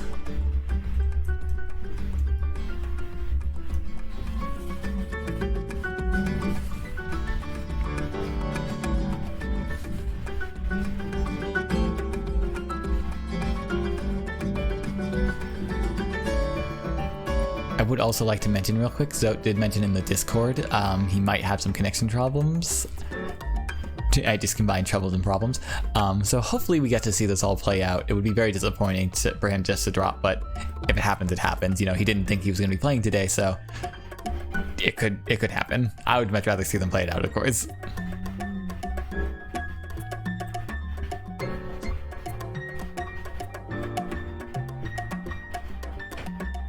Okay. You see the defensive Willow, which does now finally cover for the potential Ninja Toad. Obviously, Frogify Ninja Toad is of course potentially a line, but you know, you can't always depend on that happening. Okay. So it looks like the Oakling is now shifting over. I imagine what we're going to see is like the Living Willow stepping over here, the Oakling stepping over here. Really just maximum Ninja Toad protection. For now, Lizard just accruing value. We're seeing a Humbling Vision on the Living Willow so that the Trident Trainer can clear it, which is a bit scary, but still no Ninja Toad, so we're feeling okay. I didn't notice the Voice of Hunger still making its way down to also potentially protect, so a Trident Warrior is going to be significantly less effective here. The Zote seems to be pretty dead set on keeping up the pressure, given that Lizard is struggling to apply any to him. I was talking earlier that, uh-oh.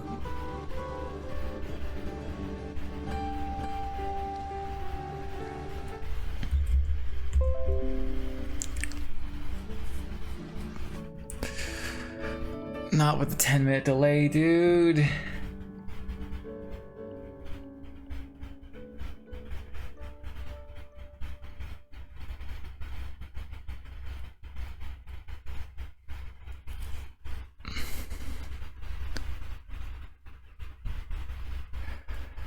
That's unfortunate. All right, well, we are back, it seems. Yes, okay, we are back. All right, sorry about the stream drop, guys. I'm not sure how that's going to play with a 10-minute delay. I believe you guys will still have some footage to watch for a while, but thankfully we did not miss much in those, like 15 seconds the stream was down. Still Lizard plotting. We did see the Trident Warrior come down, getting the second Trident Trainer buff. Oh no. Alright, so now we need to have a Grove Caller teleport the Voice of Hunger over to clear the Trident Trainer. Otherwise, it doesn't matter if it's a Ninja Toad. So yeah, Lizard is struggling to keep up with all the pressure, although it looks like Zote might finally be creatureless next turn, which could be very good for Lizard.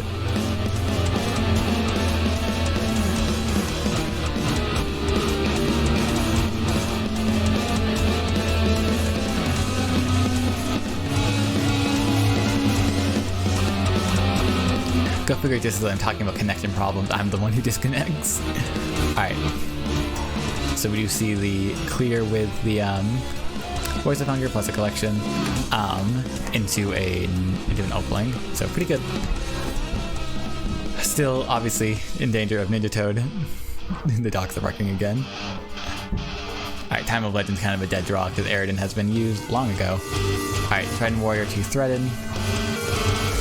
Oh god, Lizard cannot get a break here, although he is finally going to start punching at Zote. Yet, genuinely, Lizard might die to an empty library here. This has been a very, very grindy game.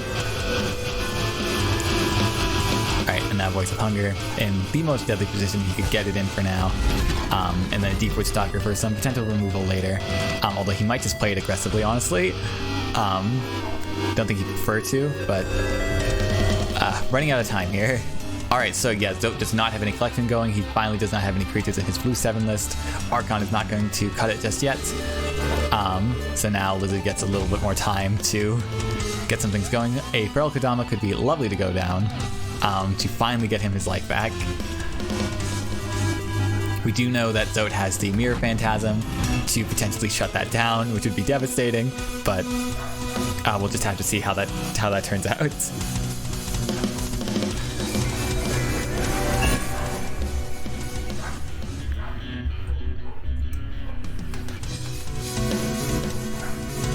Okay.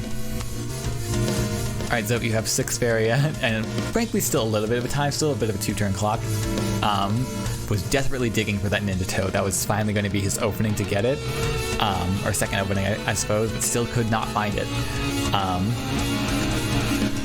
He does have the Emperor's Command to heal, potentially, so he does still have a little bit more time than it looks like, but unfortunately, Lizard will also be healing after this turn in all likelihood.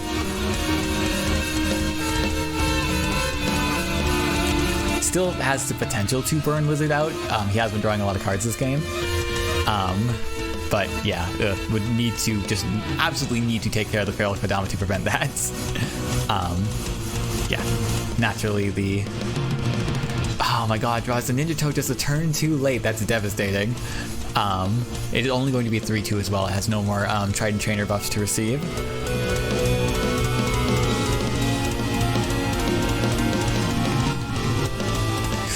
Oh boy. So yeah, even if Zote were to go up to 9 here, like play the Ninja Toad and heal, it would not be enough. If he double Ember's command to go up to 13, still would not be enough. Alright, there we go. Lizard takes that game. That was very grindy. Alright, 1-1. Let's go on to game 3 in the final round.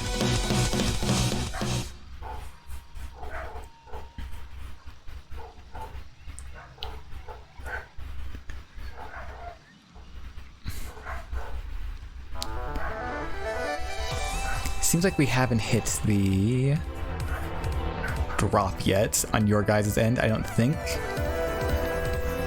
Yeah, hopefully it's not a big deal, but I think it might be pretty devastating afterwards, because I don't know if it's going to reset the whole 10-minute delay. The stream will still be there, the VOD will still be there, thankfully, but in order to see it live, that might not be happening. So yeah, I do apologize for that. Unfortunately, there's not much I could do. Part of the reason I am not using my VTuber model right now is to save on memory. So I really was hoping OBS would not crash, but it happens. It does reconnect right away, but...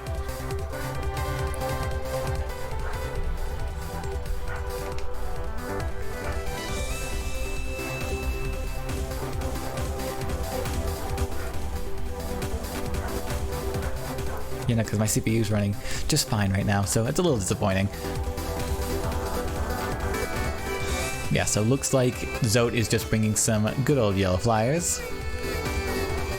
I did not, ooh. Yeah, for a sec, but we're back online. At least the VOD will exist, if not. I am sending that to Lizard, not Zote.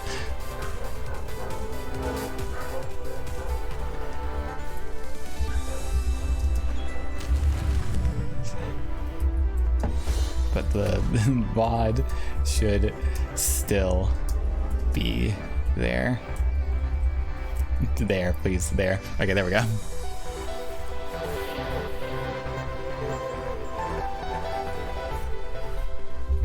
Sorry, that was for Zote. Okay, there we go. So we have in, oh god, hope I didn't miss too much. We have Adversary down, we have an Aridin out, Smile going, try and refill a little bit. We have berries in this list, interesting. So this might be a bit of an unconventional yellow flies list. I did not get to see if it was any other colors. I'm fairly sure it's mono yellow, though I don't quite remember.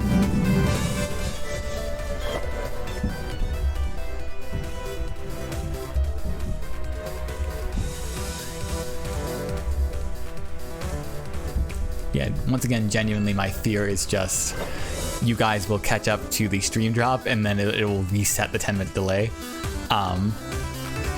Which would be very unfortunate. But again, the VOD will still be there. It just sucks if you guys don't end up being able to see this live.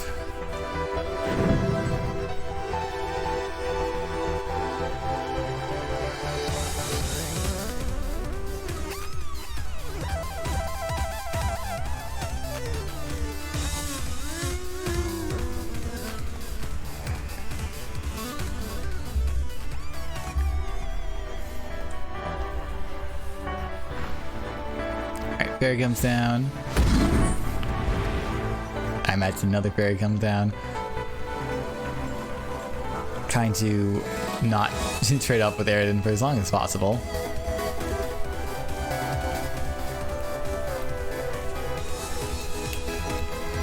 Yeah, so many of the legendaries in this game are like better the earlier you draw them, but some of them prefer to wait.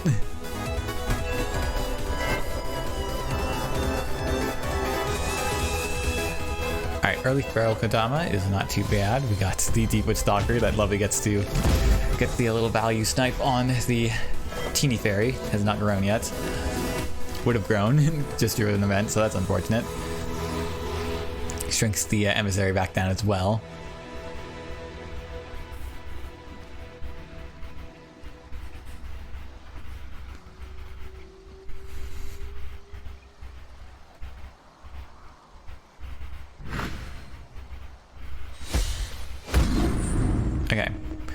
We do not have any flashed wind at the moment to help the emissary get over into double collection in a more aggressive position. We're gonna see what just Falcon Dive and Famine. Yeah, I wouldn't have expected much from Lizard in terms of events in his hunger deck, but yeah, Famine could be all right.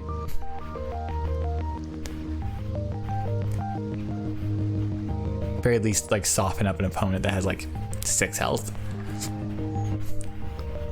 such as, and such. Well, Voice of Hunger will probably have more than that, but yeah.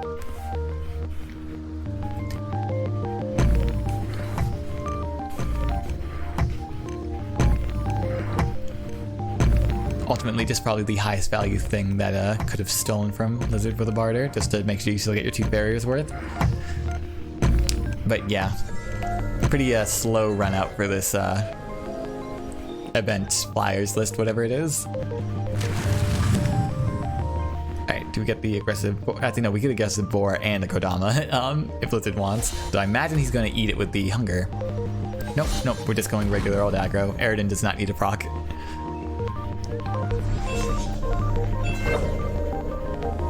Oh boy.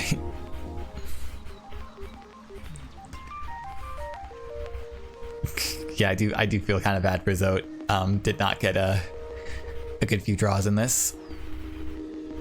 Obviously, you know, Last Nightmare is not terrible, but otherwise, it does not seem like he's going to be getting any face procs anytime soon.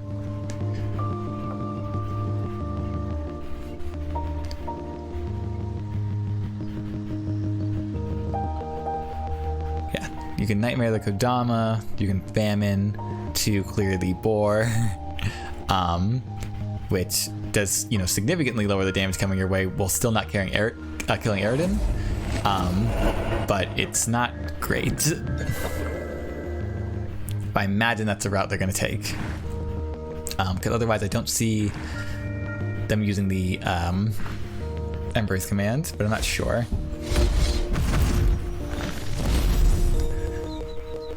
Nope, okay, Golden Aviary was enough to buff it just to clear. My bad. Genuinely forgot that card exists half the time. So yeah, that's probably the best bang for your buck there as far as not damaging your own creatures. As well as not damaging Aridin for what it's worth.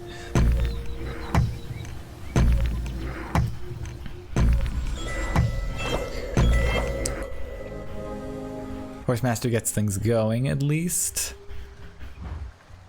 Well, can get things going, I suppose. He's already next to face.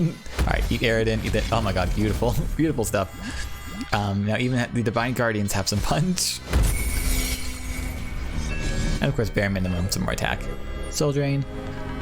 Yeah, lots of things that would have preferred a little sooner. Oh, they did have Soul Drain already.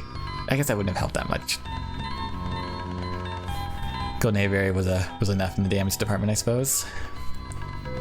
Keep drawing the fairies in the wrong order. Right before or right after an event.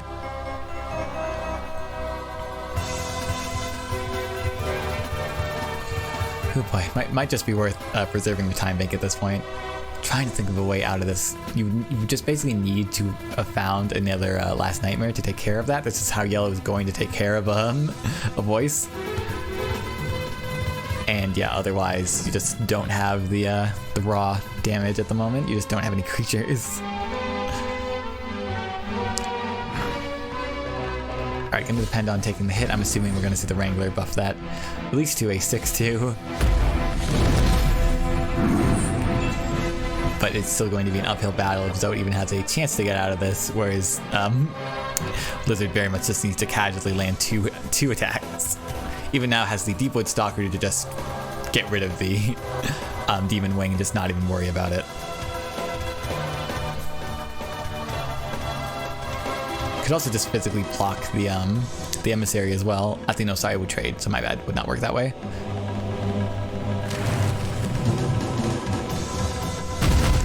Oh, he steps over. I'm just gonna go for the not quite full clear, but effectively full clear. Just, you know, he's not killing him this turn, so might as well just set up lethal for next turn. That is, yeah, 13, 16, 17 on board. Plus double collection. suppose Zote gets to see a little bit more of the list, but ultimately, yeah.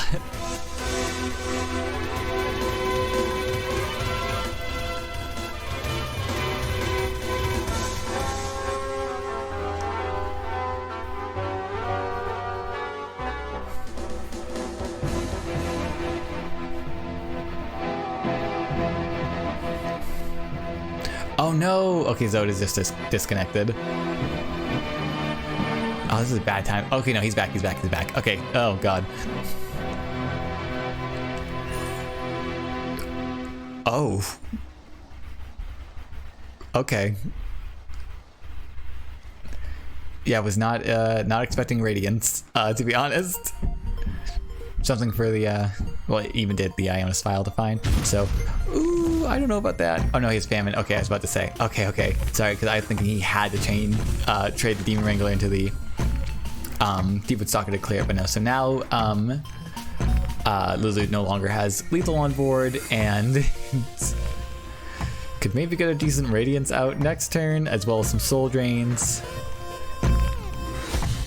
And then even just a Soul Drain plus a Windborn Emissary would be enough to clear the Voice of Hunger. So, oh my god, yeah, no, Zote seems to still be in this. It will not be hard for Lizard to finish him off, but he does still need to be wary. Big difference between not dying and winning the game. I don't know why Lizard is so determined to get rid of the Aviary. I guess, yeah, because he has enough pressure. He has enough pressure going face. My bad. Alright, so. Also, oh my god, I wonder if he suspected Radiance. Because, yeah, now the Radiance play is dead. And, probably Zote with it. Can still Soul Drain the other one for what it's worth. Still go back up to 18. So only going down to 5 next turn. But without finding a Last Nightmare, we are once again with the issue of how are we going to get rid of that Voice of Hunger.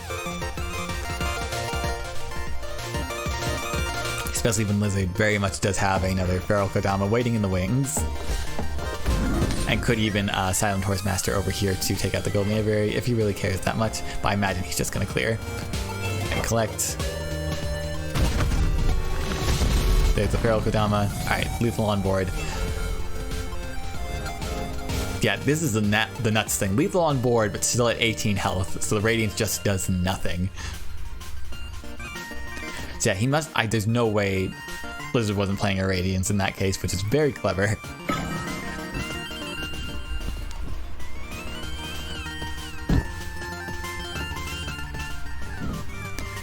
Gnarly. Okay, so now we are 2-1, Lizard to Zote.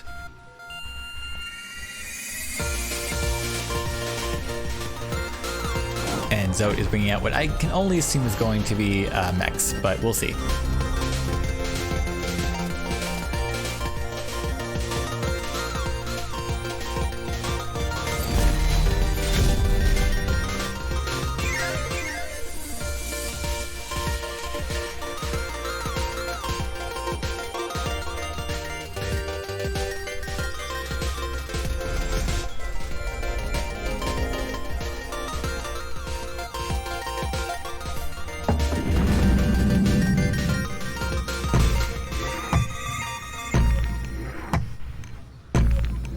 Okay, yeah, it's definitely mechs.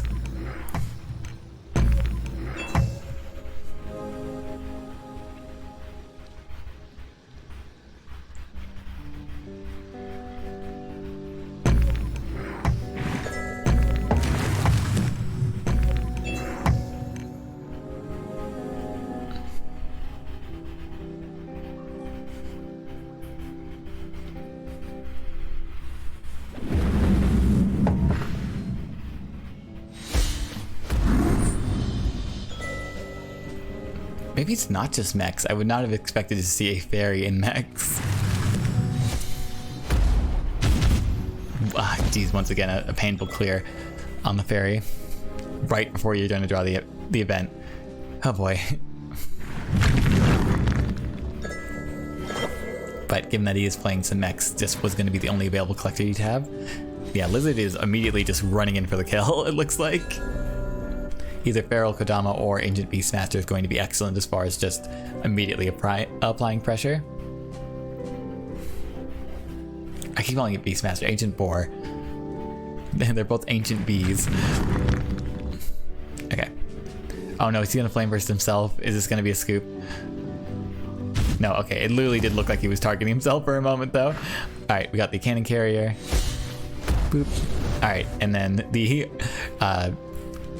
Oakling is actually not big enough to kill the mecha, so that's actually not a terrible start.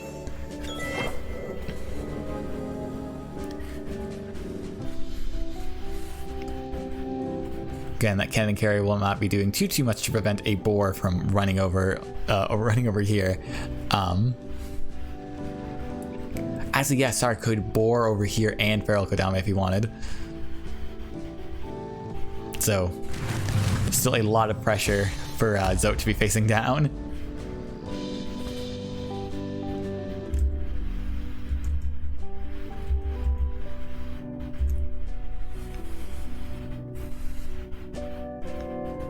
Yeah, no, just spam his creature. That's easily the best thing to be doing right now.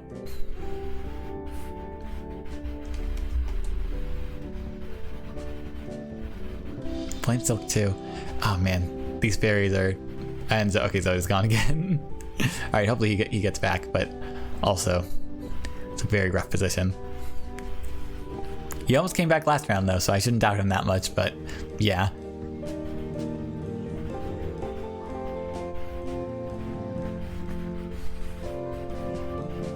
I feel like your only out here would probably have been a Bomb Slinger plus the Detonate, but then you only would have been able to play the Bomb Slinger. Oh, sorry, Bomb Slinger wouldn't even have killed the Ancient Boar, my bad. So no. Oh god, there really isn't much getting out of there. Obviously a Detonate could potentially get the Feral Kodama down to 2, and that way anything can trade off with it. But yeah.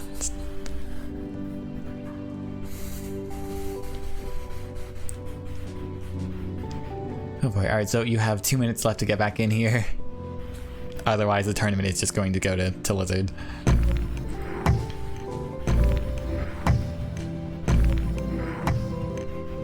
Yeah, that is also very painful because he's also in a position that Barter does not do much.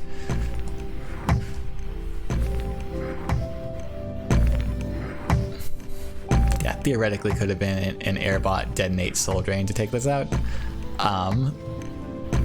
But yeah, that would have been just the luckiest thing he could have drawn. Looks like the turn is going to pass to the Lizard before Zote can get back.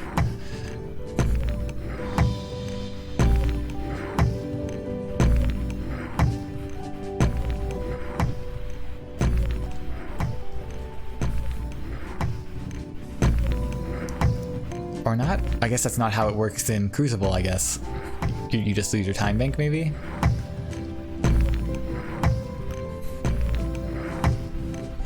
Oh, Zote is back. Zote is back.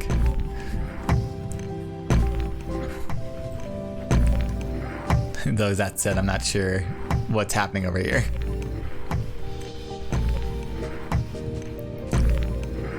Seems to still have time. Like you didn't lose a turn or anything yet. And oh my god, Zota's gone again. Oh no, he got to come back for 2 seconds to panic. Probably he could look at his cards, probably couldn't actually select or play anything because it technically wasn't his turn anymore. And then gets disconnected again. This might be a manual attempt at reconnecting if I had to guess. Okay, Zota's no longer in game, so I imagine this is a manual attempt to reconnect at this point. And looks like Lizard is going to wait to play his turn out until Zota's back here.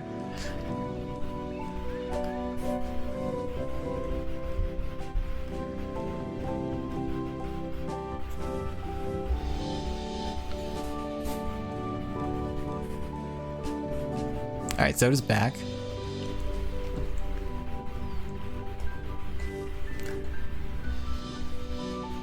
Alright, I imagine him and Lizard are going to be discussing how they want to handle this turn.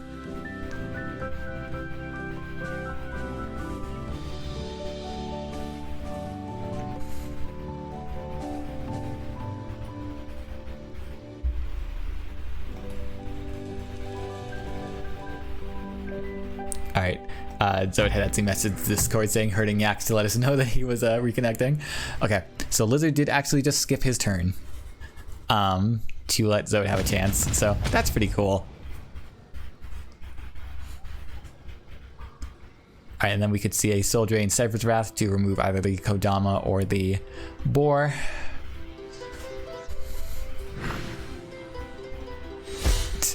Once again, just could have gotten the the fairy trigger if he just had been able to play it last turn.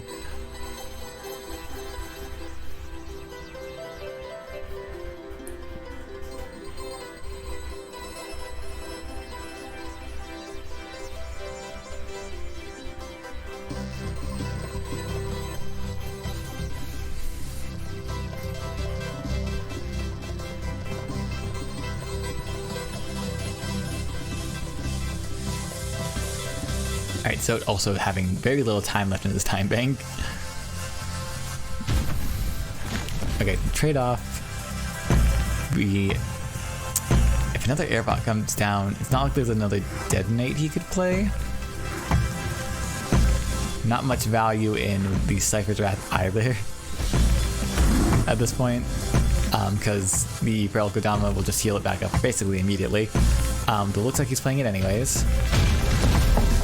Alright, and the Feral Kodama now cannot clear both creatures. The Mecha does clear the Oakling, supercharging the Grove Caller. Vulcan Dive on the Fairy to finish it off. Healing back. Oh no, sorry, what? Oh, wait, what finished off the Oakling? I didn't see. Or I don't know what I'm not sure what damaged. Or maybe, sorry, I might be getting confused. It could just be that the Feral Kodama will play the healing animation regardless of whether or not you have any health to heal. I'm going to assume that's what happened because I don't see any other way that Lizard had taken damage. Oh no, he took damage from the Cypher's Wrath. My bad. Alright, there we go. We got the story straight again. Alright, double Feral Kodama is not fun. That poor mecha is not getting what's done, and unfortunately Zote did draw another parry. Probably wanted at least a ground shaker or something. That would have been... Oh, that would have been a lot better.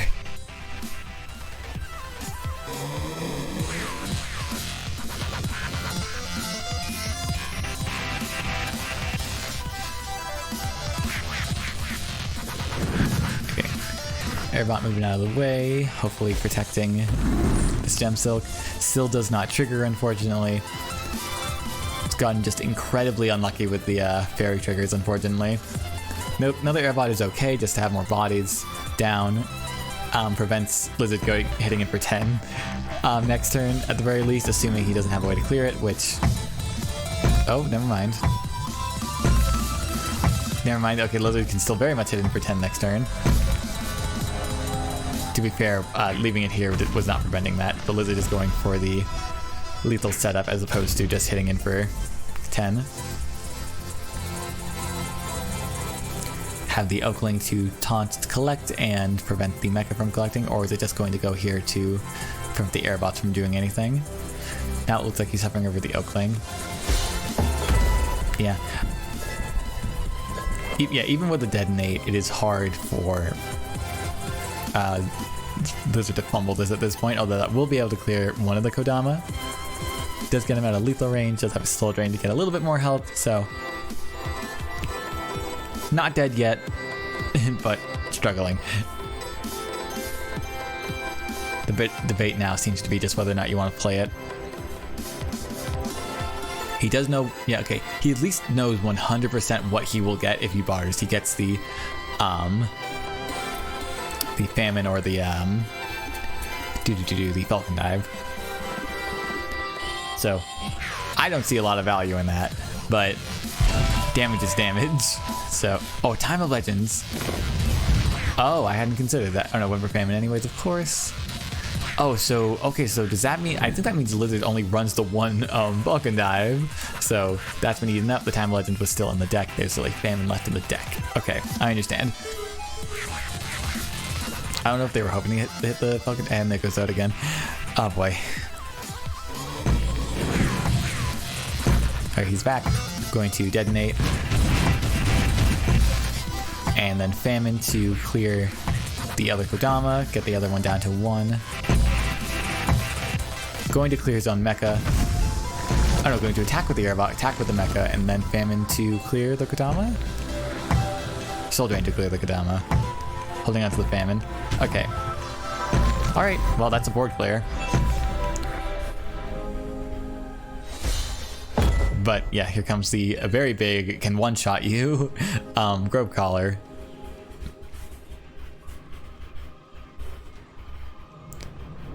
And without a way to block it, that's going to be game, unfortunately. Right.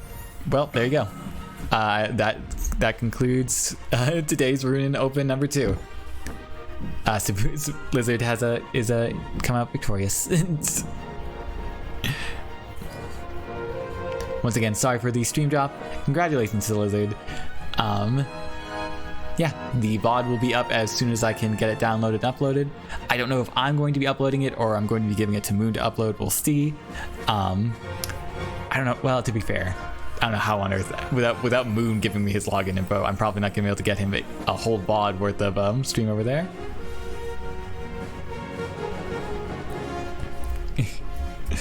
Alright, Zote just said last game was total calamity. Agreed. Sorry about that.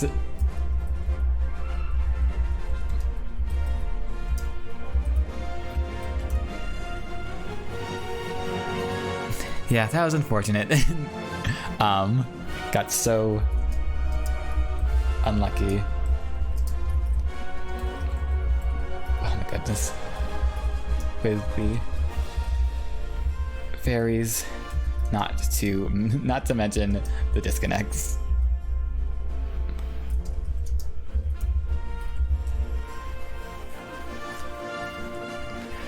So yeah, unfortunately, not the riveting finals I think any of us were hoping for, but still not bad games. This was still a very fun tournament.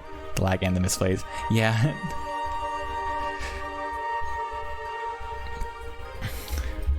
Still, pretty cool to come in second for a tournament you entered last second.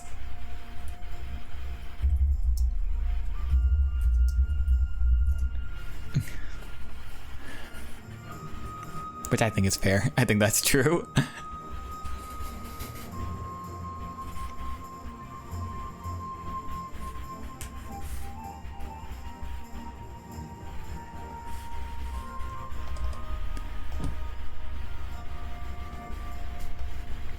So yeah,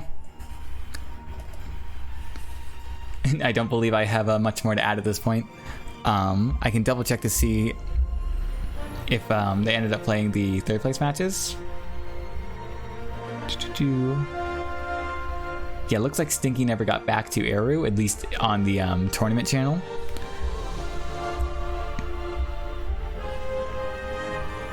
See if they were submitted any results. Or we just let them played out. No, they did play. Alright, Eru did end up winning third place. So Stinky came in fourth, Zote came in second, and Superb Blizzard came in first. Okay, I see. Well, I didn't know that was another. I might say spent a couple of minutes to add you. Mute. It's easier to add you into the bracket as again. Okay, yeah, Newt having a little bit of issue earlier because having a different name between the tournament bracket, Discord, and in Faeria. So, yeah, that has all been resolved at this point. But yeah, I will let things close down for now. Thank you all for joining me for this. This has been very fun. Still a little unfortunate about the ending, but yeah. Hope you all have a good rest of your day, and yeah, looking forward to Ruunin Open number 3. Don't know if I'll be casting or not, or Moon. I believe Moon's going to be available for that, but we'll see. Anyways, you all have a good one.